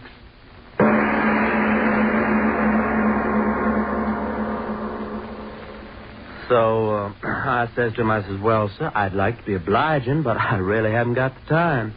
And he says to me, he says, well, Mr. Jackson, after all, we're making this proposition only to a few outstanding student representatives on the campus. And we do feel that you should be interested in our proposition. Well, So, what did you say? well, I said, mister, I can't be bothered. Just can't be bothered. And I gets in my car and off I goes. But, Bob, free clothes just for wearing them around the campus. Listen, Stan, my boy, what I want to be a clothes horse for any old haberdashery. My old pappy's got more money than he knows what to do with. Now, what for, I ask? Well, I guess you got something there.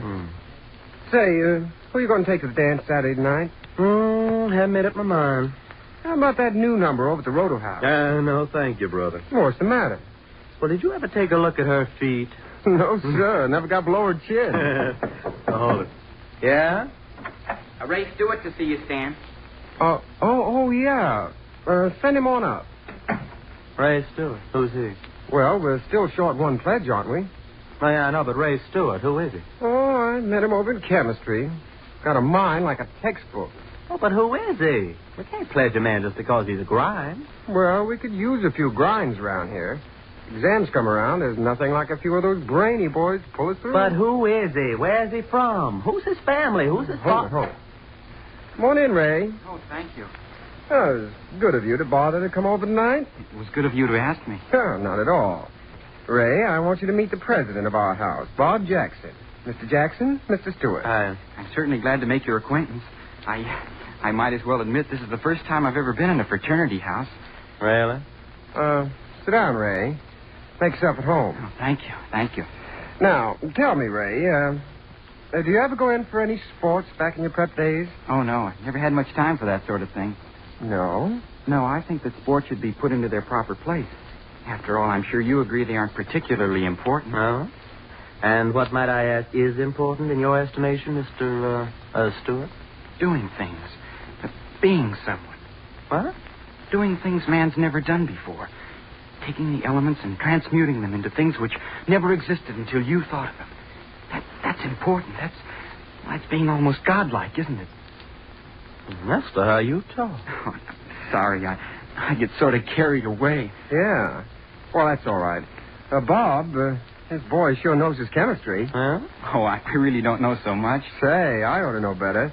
You pulled me over some tough spots in this course. I'm very glad to help you whenever I can.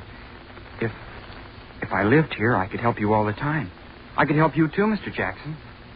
If I need help, I know where to get it. Oh, I didn't mean to offend you. It's all right, Stuart.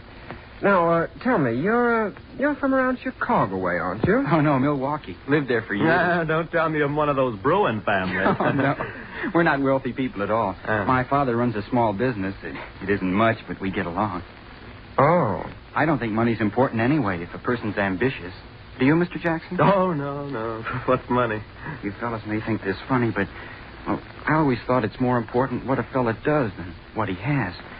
I've always had the feeling that someday, somehow, I'm going to do something really important. Maybe even miraculous.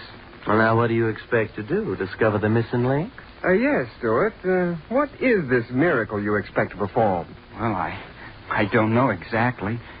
Ever since I've been just a kid, I've been interested in chemistry, and I've had a feeling that someday I'd perform an experiment, mix certain chemicals together, and something would happen that never happened before. Now, you hear that, Stan? A miracle man. Amazing, my dear Bob. Simply amazing. I know it sounds silly, but the things I dream about always seem to work out. Well, would you mind telling us the last miracle that worked out? Well, this. This? Oh, what do you mean? Well, as long as I can remember, I've always wanted to belong to a fraternity, and here I am. You invited me. Oh, just a minute there, fellow. Mr. Stewart, it's been awfully nice of you to come over and visit with us, and someday we'll have you back again. But now we've got some studying to do, so if you don't mind... Oh, no, not at all. It was nice of you to invite me over.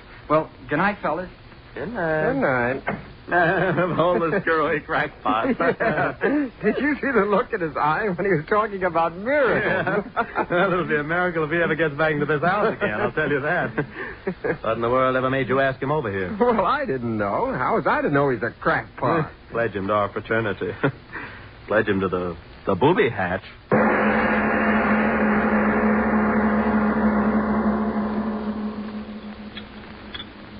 Mr. Stewart, if you please, Mr. Stewart. Yes, Professor? Mr. Stewart, might I ask if you're anxious to sever your relationship with this university? No, sir. Then might I ask why in creation you persist in ignoring my warnings? In this laboratory, you're to perform the experiments given you to perform. Understand? Given you to perform. Yes, sir. Then might I ask why you persist in your, shall I call it, original experiments? Perhaps it's your intention to blow up the university. Or just the laboratory. I'm sorry. You'll be more than sorry if I find you doing this sort of thing again. Now, take down this apparatus and continue with the work in your textbook. Yes, sir. This is my last warning, so bear it in mind. Oh, hello, Stuart. How about loaning me your notebook for a few hours? Oh, hello, Jackson. You haven't been to lab much, have you? Oh, no, I haven't, but I can make it up. We've been pretty busy over at the house. Initiations and all that sort of thing. Yeah. Jackson. Yeah? You, never invited me back. I thought maybe you forgot. Oh, well, you know how those things are. I wrote my mother that I was joining your fraternity. Well, that was a sap thing to do. Was it? Well, we hadn't pledged you. Stan simply invited you over so I could talk to you. But you said you wanted me to come back. Oh, now, look here, fella. Don't be stupid about this. We didn't pledge you, so that's that. You're not going to pledge me? Certainly not. But why? I don't have to tell you why. But you've got to tell me. Oh, quit pawing me, will you? All right, you're asking for it, so here it is. We didn't pledge you because we think you're a crackpot. A what? A crackpot. You talk about miracles. You spend every minute of your time here in the lab monkeying around with things you don't know anything about, getting yourself in all kinds of trouble. Yeah, and you look like a first-class screwball. But I'm just trying to make... Yeah, whatever it is you're trying, it isn't normal. I'll bet you never had a glass of beer in your life. And if a girl ever looked at you, you'd fall over in a faint. Then you're not going to pledge me? You're not going to pledge No, we're not going to pledge you. So if your mom expects you to be in a fraternity, you better start cooking up one of those miracles, fella. A first-class miracle.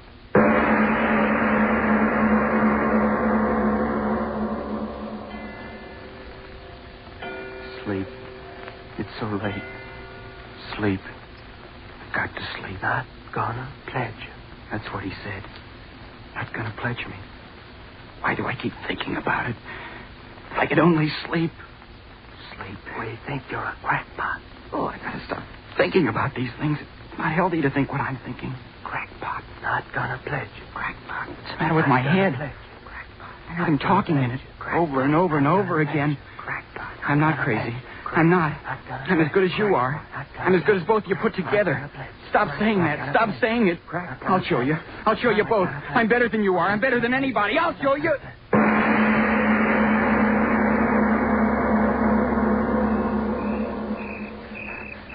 I'll show you.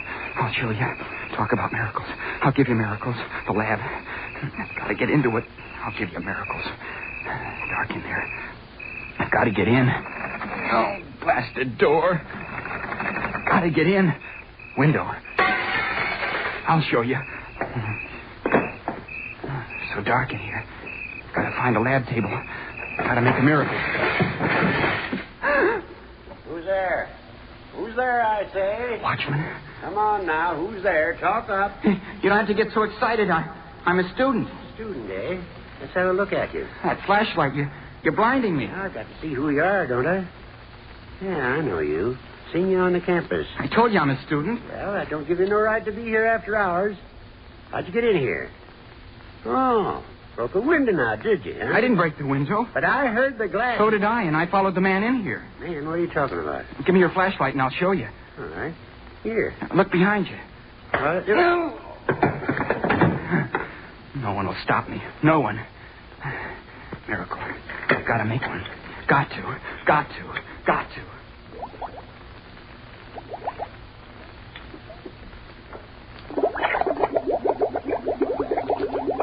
cc barium. 5 cc selenium oxychloride. Oh, good, good. You're working out just as I planned. Who's there? Who's that working there? Professor. Oh, it's you, Stuart. And after all my warnings. You're just in time, Professor. Yes, just in time to have you thrown out of the university. What are you doing there? What is this mess of equipment? It's my miracle. Miracle? What are you talking about? My miracle. Are you insane? Take it apart, all of it at once. Listen to it bubbling. A beautiful sound, isn't it, Professor? Take it apart, I tell you. Empty out the retort. No, I've got to wait. Are you mad? Turn out the burners. All right, I'll turn them off for you. No, stay where you are. Do it. Put down that acid. I'll smash the bottle on your head if you touch anything on the table. No, don't throw it. Put the bottle of acid down, Stuart. Please. My experiment. My miracle. Bubbling and boiling and stewing. It will work, Professor. It's got to work. But what is it? I told them I'd create something that no other man has. I told them. And I will, Professor. You hear me? I will.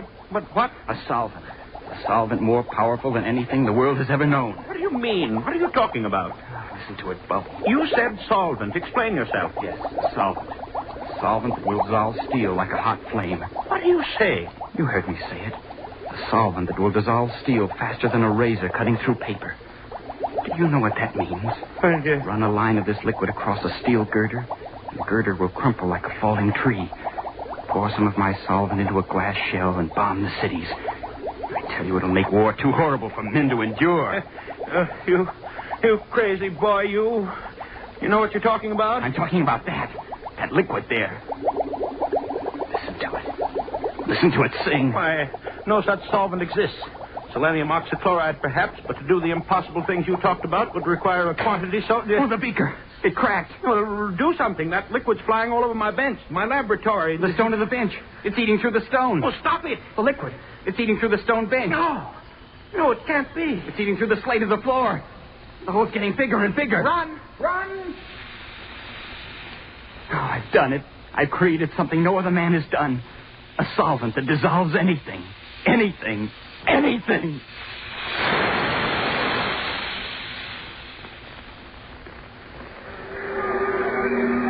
Hey, what happened? What's the matter? The lamp. I guess it's on fire. Well, where's the fire? I can't see anything. The whole school's out here. Hey, fellas, what's up? Nobody seems to know. Something's gone wrong in the lab. The fireman won't let us in. Something burning? I don't know. Can't get near enough to find out. I can't see any fire. There's plenty of smoke going. Plenty of excitement. Read about it in tomorrow's paper, I'll bet you. Hey, listen to that sound. Yeah, it sounds like water. Gosh, what is it? Hey, everybody back! Back! The building! It's going to crash! Run! Hey, run!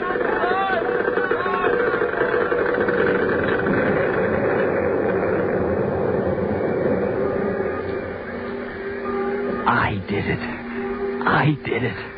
A solvent that dissolves anything. Anything.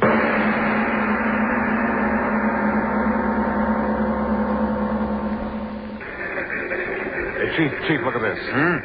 What's the matter, Murph? Somebody have sex doublets? Get a load of this, Chief. Came in over the news wires. Read it. Additional on Whitmore University. Mysterious cavity on campus growing larger hourly. More follows. Mysterious cavity.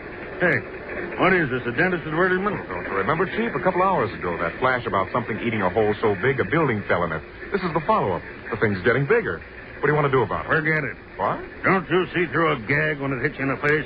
Somebody's just having fun on the wires. Ha! Mysterious cavity growing bigger. Well, when it's as big as a hole in your head, that'll be news, Murph. That'll be news. Anything. It dissolves anything. And I did it. I discovered it. I discovered it. Yes. Hello. What is it? Yes, this is Dr. Whitmore. Who is this? Who? National News Service. Now, look here, my good man. It's 4 o'clock in the morning, and I'm supposed to be resting. My vacation, you know. What? My university. Building collapsed. But are you sure? Yes, I'll call them long distance at once. No, I can't give you any sort of statement now. Hang up, man. I've got to get the operator. Operator. Give me long distance. Give me... What? Long distance is calling? Well, put them on. Hello. Yes, this is he. Rogers? Yes, Rogers. What? Did? That's impossible. Larger? But how could it grow larger? Chemicals? Are you drunk, man? Insane? It's impossible. But you must do something. Listen, mister. I'm a fireman, not a magician. But that hole, it's 20 feet wider than it was 10 minutes ago. Mister, I don't know what it's all about. No fire and the ground's burning right away. We have $5 million worth of property on this ground. If that whole For spread... Pete's sake, leave me alone, will you? We've been throwing water on the edges of the thing ever since the building fell in, but it don't do no good. Listen to this out of tonight's paper. The latest news on the Whitmore University mystery. What at first was treated lightly by all newspapers as either a hoax or a shifting of earth stratum has now developed into an authentic yet unbelievable situation. The hole, which began at the site of the chemical laboratory building, is now 300 feet in diameter and spreading with unbelievable rapidity. Fire departments and fire experts from all neighboring communities within a radius of 100 miles have been called in, but have been helpless to combat the rapidly spreading pit. Many conflicting theories have been propounded as to the cause of the cave-in, but at last reports nothing definite had been determined. That's enough, Professor Parker. What about the solvent? Unbelievable, unexplainable as it is apparently self-regenerating and oxidizing anything it comes in contact with so quickly that we see no fire but only the rapidly growing cavity where the earth is being consumed.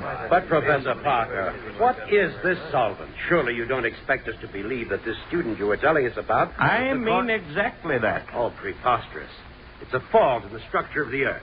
There is no such thing as a self-regenerating solvent. Simple cave-in, that's all it is. Gentlemen, if you please. What I know, I know. Oh, it's preposterous. Gentlemen, if you please.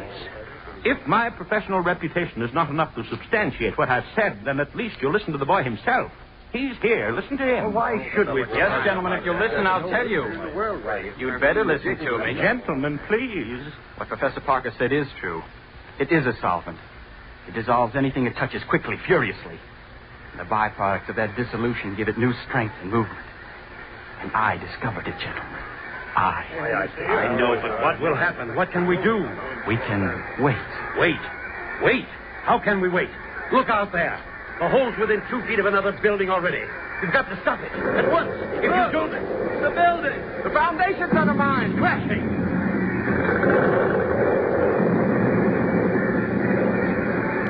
Mother in heaven. Harris Hall. Caved right in the hole. Professor Parker. You boy, listen. Which chemicals did you use? We've got to fight it with chemicals. Spread them around the edge. Neutralize the sulfur. Yes, that's it. Chemicals. We'll neutralize the reaction. No, gentlemen. Listen.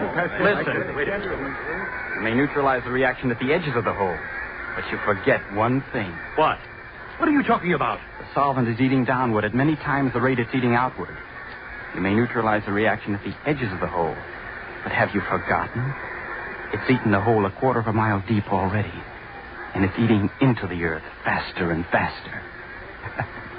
How are you going to stop that? How are you going to stop it? Faster and faster at an ever-increasing rate, this strange cancer on the surface is eating away. It is now approximately 14 hours since the phenomenon began, and already it has eaten outward a distance approximately 1 mile in diameter, with a resulting damage of over 1.5 million in property. Truly, the most astounding factor in this catastrophe is the fact that the hole is increasing in depth at an unbelievable rate. At our last reports, approximately 10 minutes ago, the pit had reached a depth of approximately 3 miles, and experts apparently refuse to predict how much further this earth cancer will go. What only a handful of hours ago was a quiet section of the country in which stood the Whitmore University is now a great gaping pit in the surface of the earth, out of which rise strange noxious gases as that burning something eats deeper and deeper and deeper into the bowels of the earth. The latest sonic recordings indicate that the shaft has now reached a depth of 11 miles, 2,342 feet. I'm right on the scene and will continue to send reports as quickly as I get. Sure is a crowd here. Yeah, 500,000, they say. Yeah, watching it and waiting. And for what? Ain't it ever going to stop, Stan? Don't ask me. I don't know. It's going deeper and deeper every minute. There ain't no stopping it. Listen to them. Scared, ain't they? Every one of them. Well, aren't you? Yeah, sure. That hole going deeper and deeper into the ground, and nobody can stop it. And what happens when it gets all the way through, nobody knows. Sure, I'm scared. Scared plenty. Earthquake. Help, send help. Volcano erupting. City on fire. Martial law declared. Tidal waves sweeping inland. Nothing can stop it. Nothing. Earthquake. Fire. Tidal waves. We're coming to an end. Judgment of God. Judgment of God. From Siberia to Cape Town to San Francisco and around the world again. I tell you, the Earth's ripping apart. And I tell you, it's that hole in the ground that's done it. It's affected the rotation of the Earth. Unbalanced things. Yes, and it's biting deeper every minute. What'll happen when it eats through to the other side? The ocean pouring through. We'll die. We'll all die. Who's to blame? Who's to blame? Who's to blame? It's that kid who's to blame. Yeah, we read it in the papers. That crazy college kid. There he is. Yes, that's him. That's him. No, let me go, you fools, you.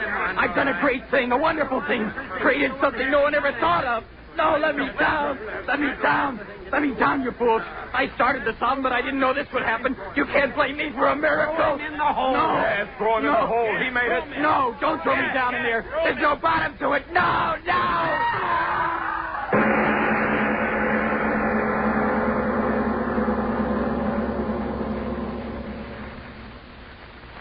Here, put him down here on the grass. Dan? Boy, oh boy, will this be a sensation on the campus. But, Watchman, how did it happen? Well, I'm making my rounds of the grounds as usual, and all at once in the moonlight I see this fellow walking across the grass.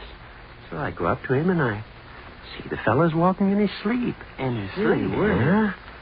And just when I starts to grab him easy like, he pulls loose, yells something about, "Don't throw me in, don't throw me in." And then he runs across the campus and dives head first down into the swimming pool. And it's empty. When I pull him out, he's like he is now. Busted neck. But who is he? Anyone recognize him? Yeah, I know him. Stewart's his name.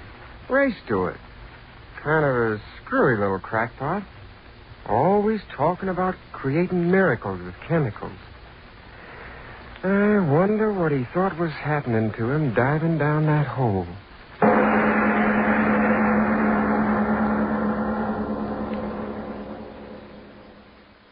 And now the endless cornfields of Ohio slowly disappear into the darkness behind us as the Buick rolls farther west through the sleepless American night. The road has grown quieter again, but somewhere along the Indiana state line, the weather begins to change. Rain starts falling softly against the windshield as distant thunder rolls across the flat countryside. The highways are nearly empty now, and somewhere outside a small Indiana town, we finally pull into a lonely roadside gas station glowing faintly beneath the storm. The engine falls silent, but the radio stays on. And for our final story tonight, drifting softly through the warm amber glow of the dashboard from 1942, comes the Whistler, with a haunting episode called Fog. So settle back into the passenger seat one last time tonight, and let the rain and static carry you deeper into the darkness. I'm the Whistler.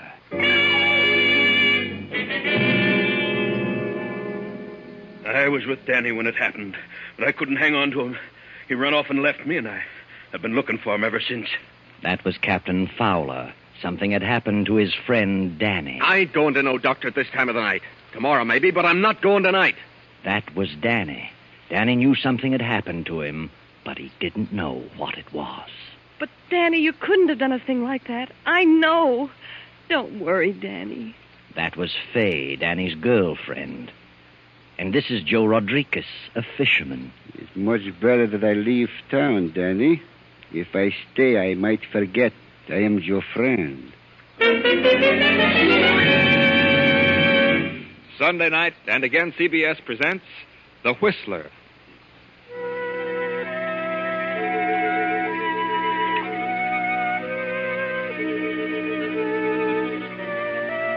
I, the Whistler, know many things, for I walk by night.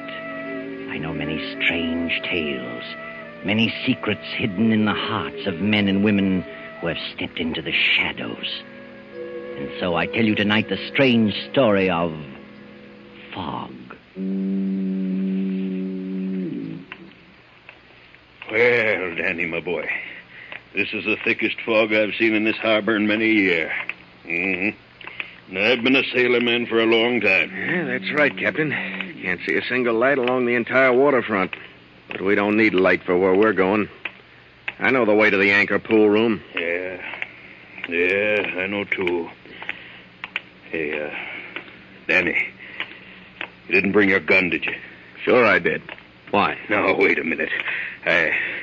I'm not going to let you talk to Duke Moran with a gun in your pocket. Why not, Captain? Well, you might lose your temper and do something you'd regret. Oh, what's the matter with you, Cap? I ain't going to shoot anybody. I just want it in case Duke Moran gets tough. Oh, sure. I know. But if he gets tough, you can handle him with your fists. Sure. Unless he tried to slip a knife through my ribs. Well... don't worry about the gun, Captain. I won't lose my head.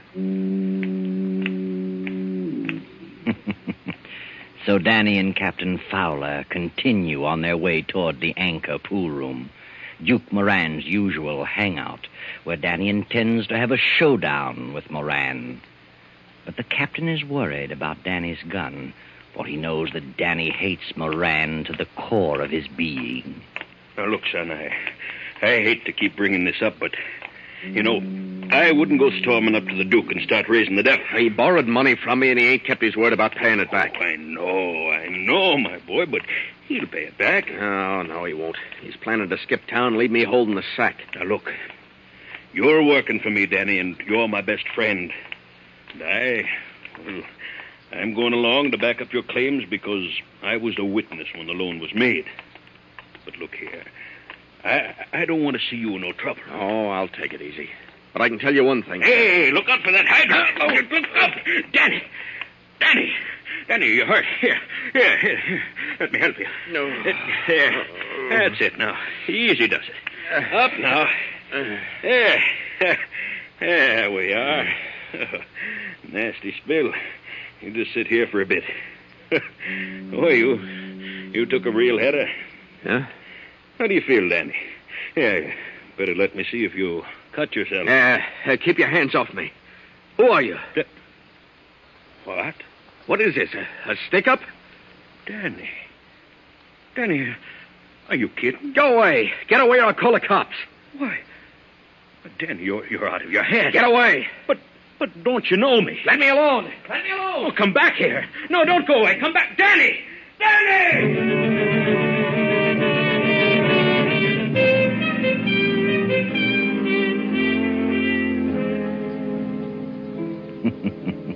Danny breaks away and quickly disappears into the fog. For a quarter of an hour, Captain Fowler searches the vicinity and finally hurries on to the Anchor pool room. Hey, any of you guys here in the pool room seen Danny Price? Oh, hello there, Cap. No, I haven't seen Danny. Neither have I, Cap. Don't think he's been around. Oh, I see. Well, is Duke Moran here? The Duke? He was here a minute ago. Where'd he go, George? Out in the alley, I think. Yeah, that's right. Some guy opened the back door and called him. Some guy... Oh. Uh-huh. Well, tell me, was it Danny? I don't know. I don't know either, Captain. We didn't pay no attention to who it was. Oh, I see. Well, okay, boys. Thanks.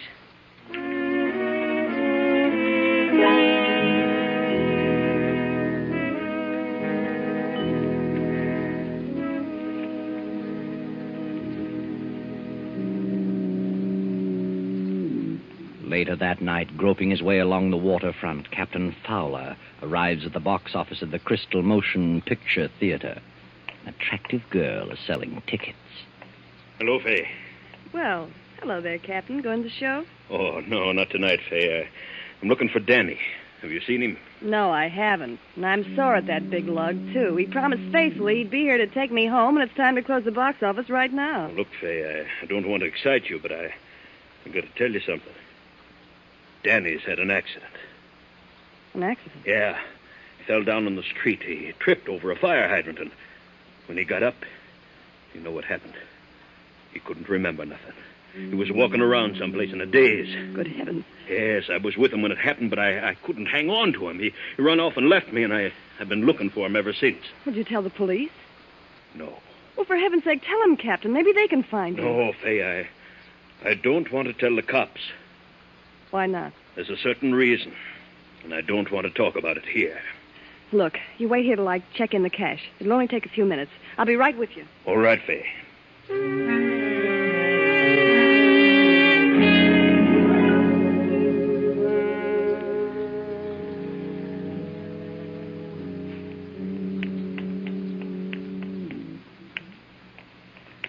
All right, Captain, now tell me. Why didn't you notify the police? Because Danny's got a gun on him. Oh. Yes. He was on his way to see Duke Moran. You know, about that money. Oh, yes. And he was afraid the Duke might start something. I see. You say you've been looking for Danny? Yes, I've been everywhere. Been to the casino, over to the bowling alley. Have you been to Fred's Cafe? Well, no. Well, Danny goes there for coffee sometimes. Well, all right. We'll take a look. Fred's Cafe, why, it's in the next block, ain't it? Yeah. Oh, I tell you, Fay, we got to find that kid. He's like a crazy man. You know what he did? He looked me right in the face and he didn't know me. My goodness. Captain, suppose his memory never does come back. Oh, no, Fay, don't carry on like that. And don't you start worrying. Yeah, I know how you feel. You and Danny engaged to be married and all, but don't you worry. I think everything will turn out all right. Oh, I hope so. Hey, wait! Well, listen. What's your hurry, folks? That's Danny. Well, sure it is. You going to a fire or something? I've been chasing you for a block. Oh, Danny. Hiya, Fay. Oh, Danny, you're all right. Oh, sure. Sure, I'm all right. Except I'm kind of mixed up. All of a sudden, I'm sitting in the Clark Hotel.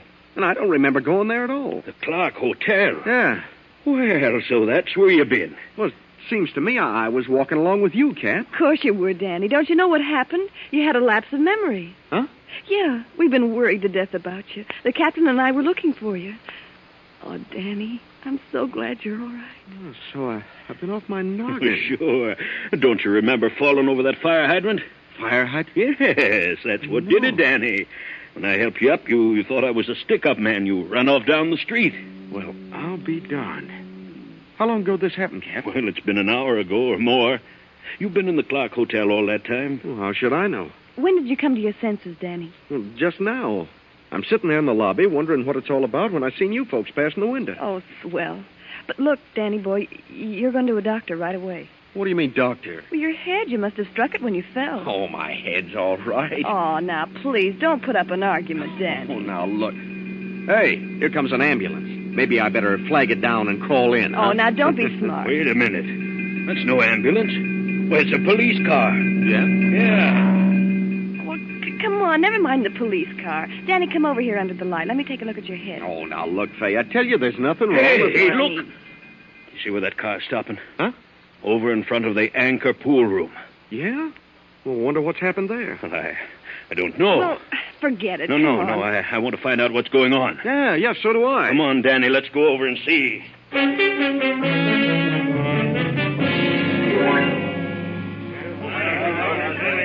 All right, you people, get back now. Don't block the doorway. Hey, what's happened, officer? The guy's been killed. Shot. Yeah? Yeah. They just found his body out in back of the pool hall. Well, who was he?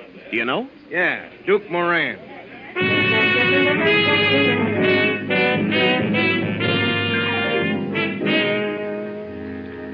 Duke Moran murdered, killed on the very night that you, Danny, with hatred in your heart and a gun in your pocket, were on your way to demand your money. Could it be that after your mind went blank, you continued on to the Anchor pool room? Look at your gun, Danny. If no shots have been fired, you're all in the clear. Did I kill him? Did I kill him? Did I kill him?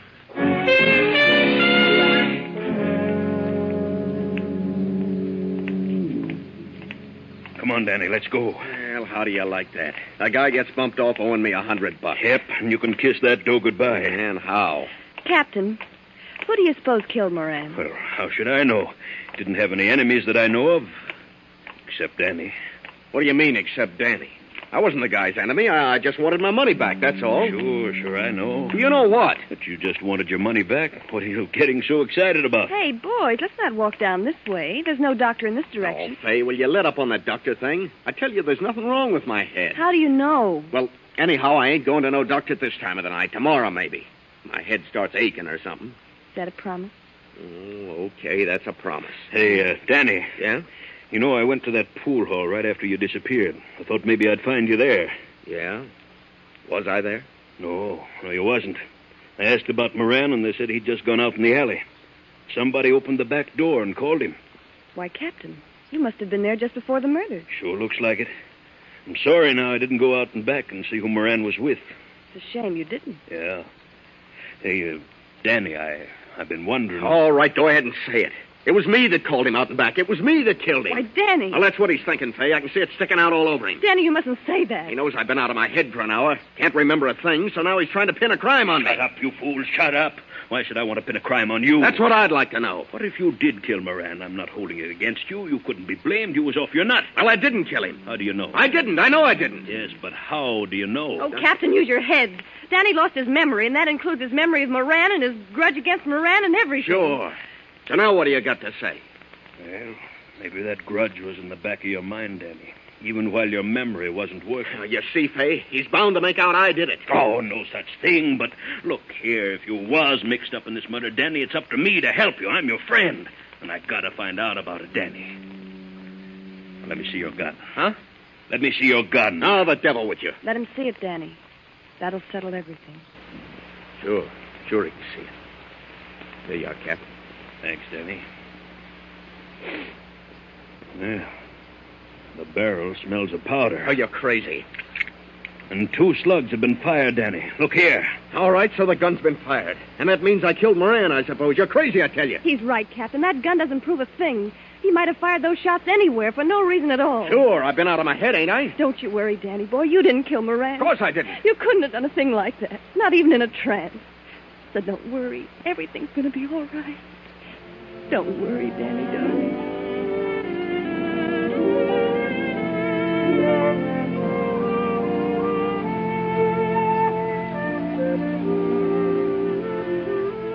Poor Fay. She doesn't believe her own brave talk. Deep down in her heart, she's afraid that Danny is a killer.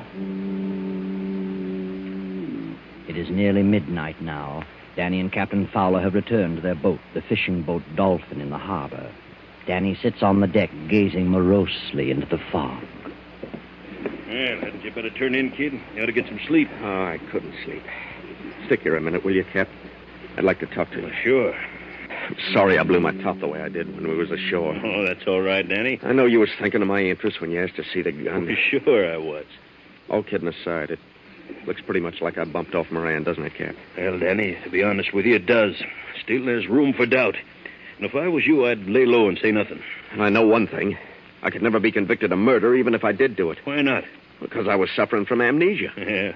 The trouble is, how are we going to prove that? How are we going to prove it? Well, couldn't you prove it? You was there when it happened. You saw me go slug nutty. Sure, but who's going to believe me? I'm your friend. They'd think I was lying to save your neck. Yeah, I see what you mean. The things look pretty bad then, don't they? Ah, now, look, Danny. Don't go hanging yourself in advance. You know, maybe it's like Fay said.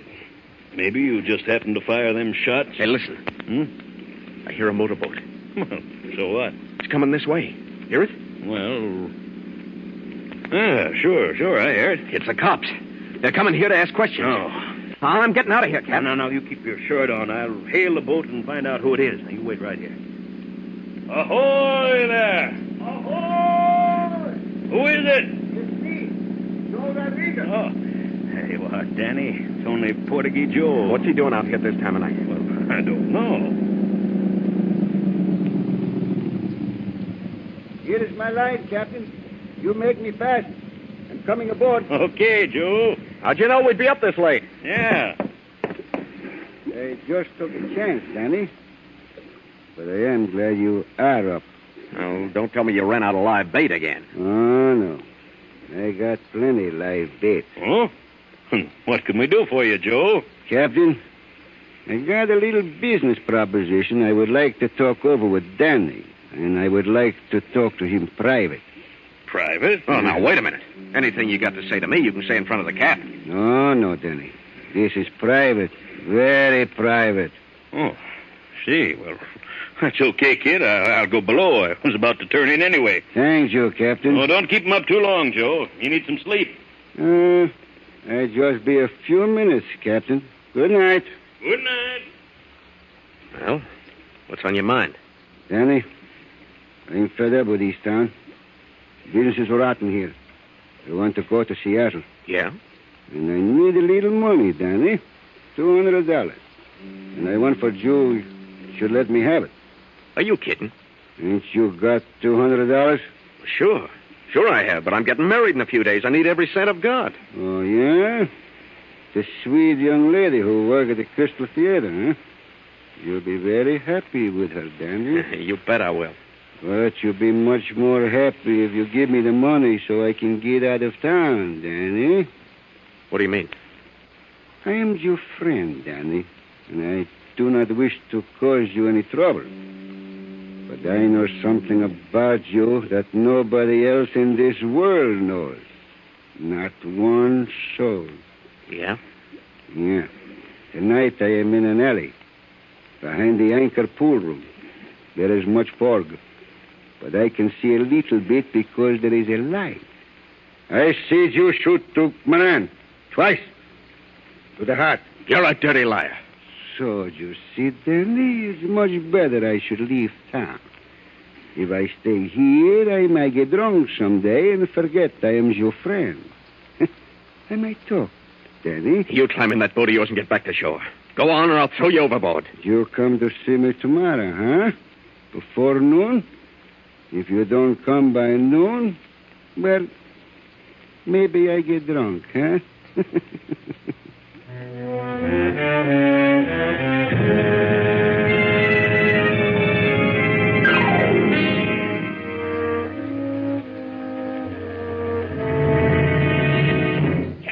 Cap, you awake? Oh, yes, Dan. Well, there's no room for doubt now. I'm the guy that did it. What? How do you know? Portuguese Joe was an eyewitness. He was there in the alley, saw the whole thing. Oh, now, wait a minute. That's right, Cap. The dirty rat came out here to blackmail me. Tried to shake me down for $200.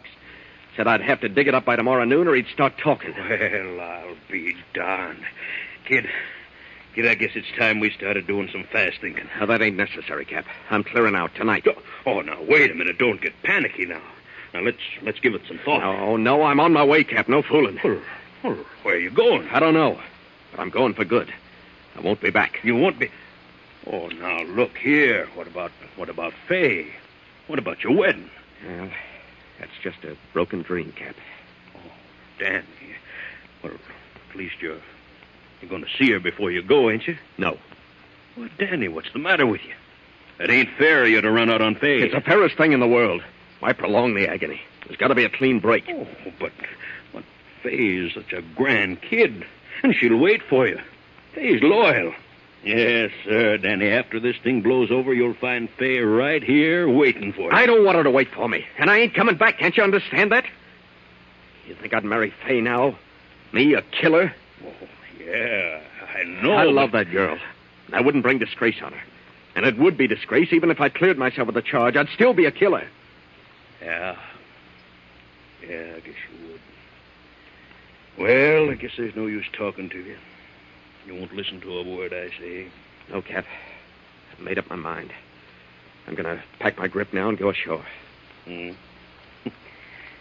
Golly, kid, I sure hate to lose you. Yeah, I hate to go, too, Cap. You've been a prince to me.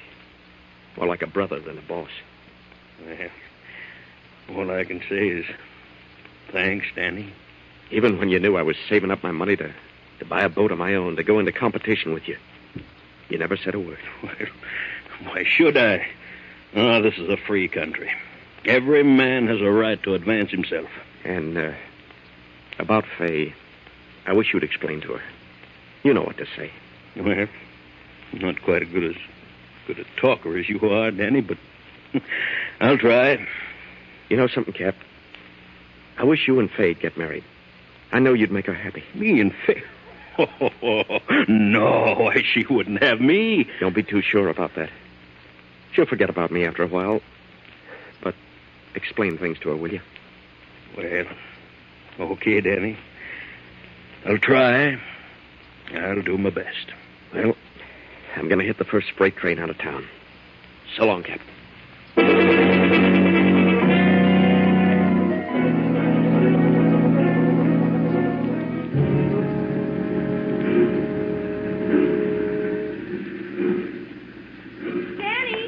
Danny, wait a minute. Hey, what are you doing here? Oh, Danny, I'm so glad I saw you. I was about to get a boat and go out to the Dolphin. Yeah? I've got some wonderful news for you. What? At least I think I have.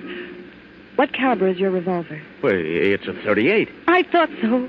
Danny, you didn't kill him. You didn't kill Moran.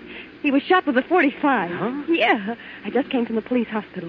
They took the bullets from Moran's body. They were bullets from a .45. Oh, no. No, that can't be right. It is right, Danny. Oh, there's some mistake, honey. Look, I hadn't figured on telling you this, but there was an eyewitness to the murder. Portuguese Joe, the bait peddler. He'd just been out to the boat trying to shake me down for some hush money. Well, he's a liar if he says you did it. Oh, no, honey, you got a bum steer about them bullets. I didn't, I tell you. I got it straight from the doctor. What's more, I've been to the Clark Hotel. The clerk said you were there for practically an hour, sitting by the window. That means you went there right after you left the captain, so you couldn't have been to the pool room. Well, I'll be darned. Now, look, Fay, suppose you go out to the Dolphin. Here, take this grip. Tell the captain what you just told me. And tell him I'm paying a visit to Portuguese Joe right now.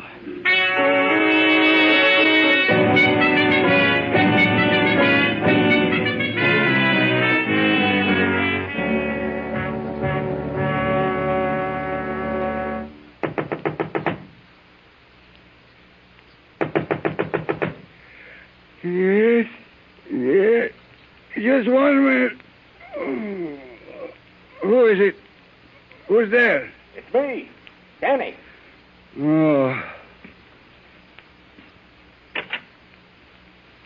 Well, I wasn't expecting you so soon, Danny. You could just as well have come in the morning. I wanted to get this thing settled. Sure. Have you got any money? Joe, you didn't see me shoot Moran. Nah, Danny, I hope you're not going to put up no argument. You lied to me, and I'm here to get the truth. Now, look, Danny. Come on, admit it. You lied to me, didn't you? No. No, you shoot. Let me go. Let me go. I'll choke the living daylights out of you, you rat. Come on. Come on, tell me you lied. Yes, I lied to you. I thought so. Let me go now. Sure, I'll let you go. But you're going to come clean. You're going to give me the lowdown on this whole rotten business. Come on now, start talking.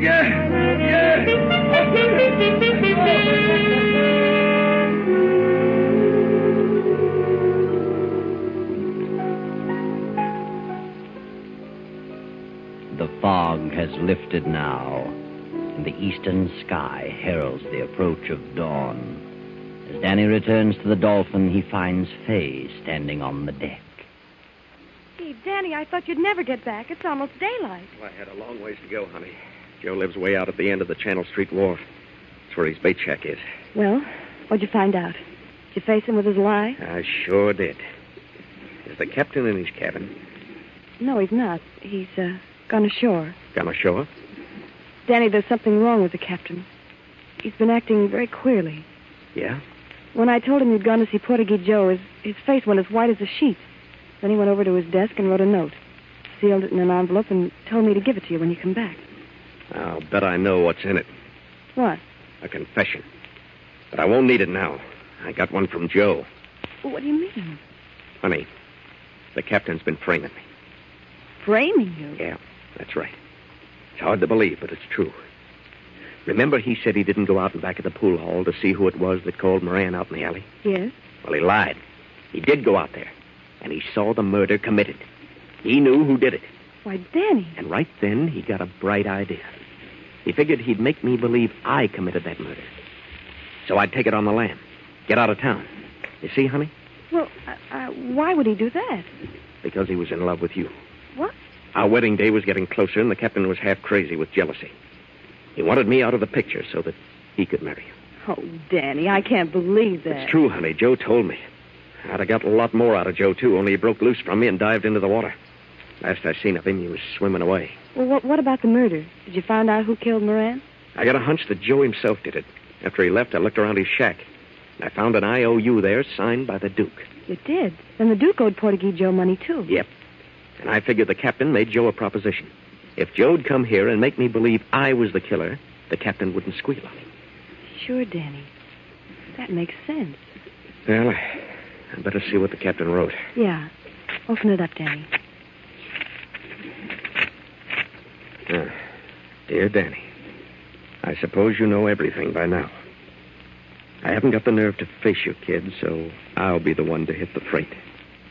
You won't need to save any more money for that boat. I've signed over the Dolphin to you. You'll find the papers in my desk. Good luck, Danny, and make Fay a good husband. Yes, the captain was the villain in our story. But wait, what about Danny's gun with the 2 empty shells? That doesn't fit into our solution at all. Or does it? Remember when the captain and Danny were on their way to the pool hall and Danny stumbled over the hydrant? The fog was pretty thick, you know. The captain didn't have a bit of trouble in slipping that gun out of Danny's pocket. He wanted to make sure Danny didn't use it on Moran. And later, after the captain had formulated his plot against Danny, it was a simple matter for him to fire a couple of shots from the gun and then slip it back into Danny's pocket when he met Fay and Danny on the street. Yes, the fog sometimes has its advantages.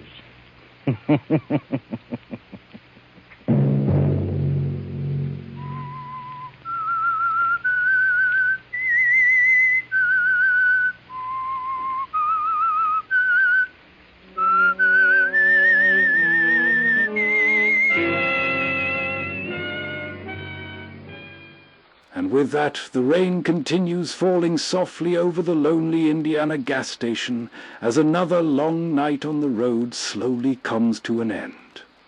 The Buick rests quietly beneath the dim station lights, the windshield covered in rain, while the warm amber glow of the radio hums gently somewhere in the darkness beside the empty highway. Tonight we crossed the haunted highways of Massachusetts, New York, Pennsylvania, Ohio, and Indiana, listening to strange voices drifting through the static from another era. From lonely forests and endless cornfields to fog-covered roads and sleepless gas stations. This was only the beginning of our journey across spooky 1950s America.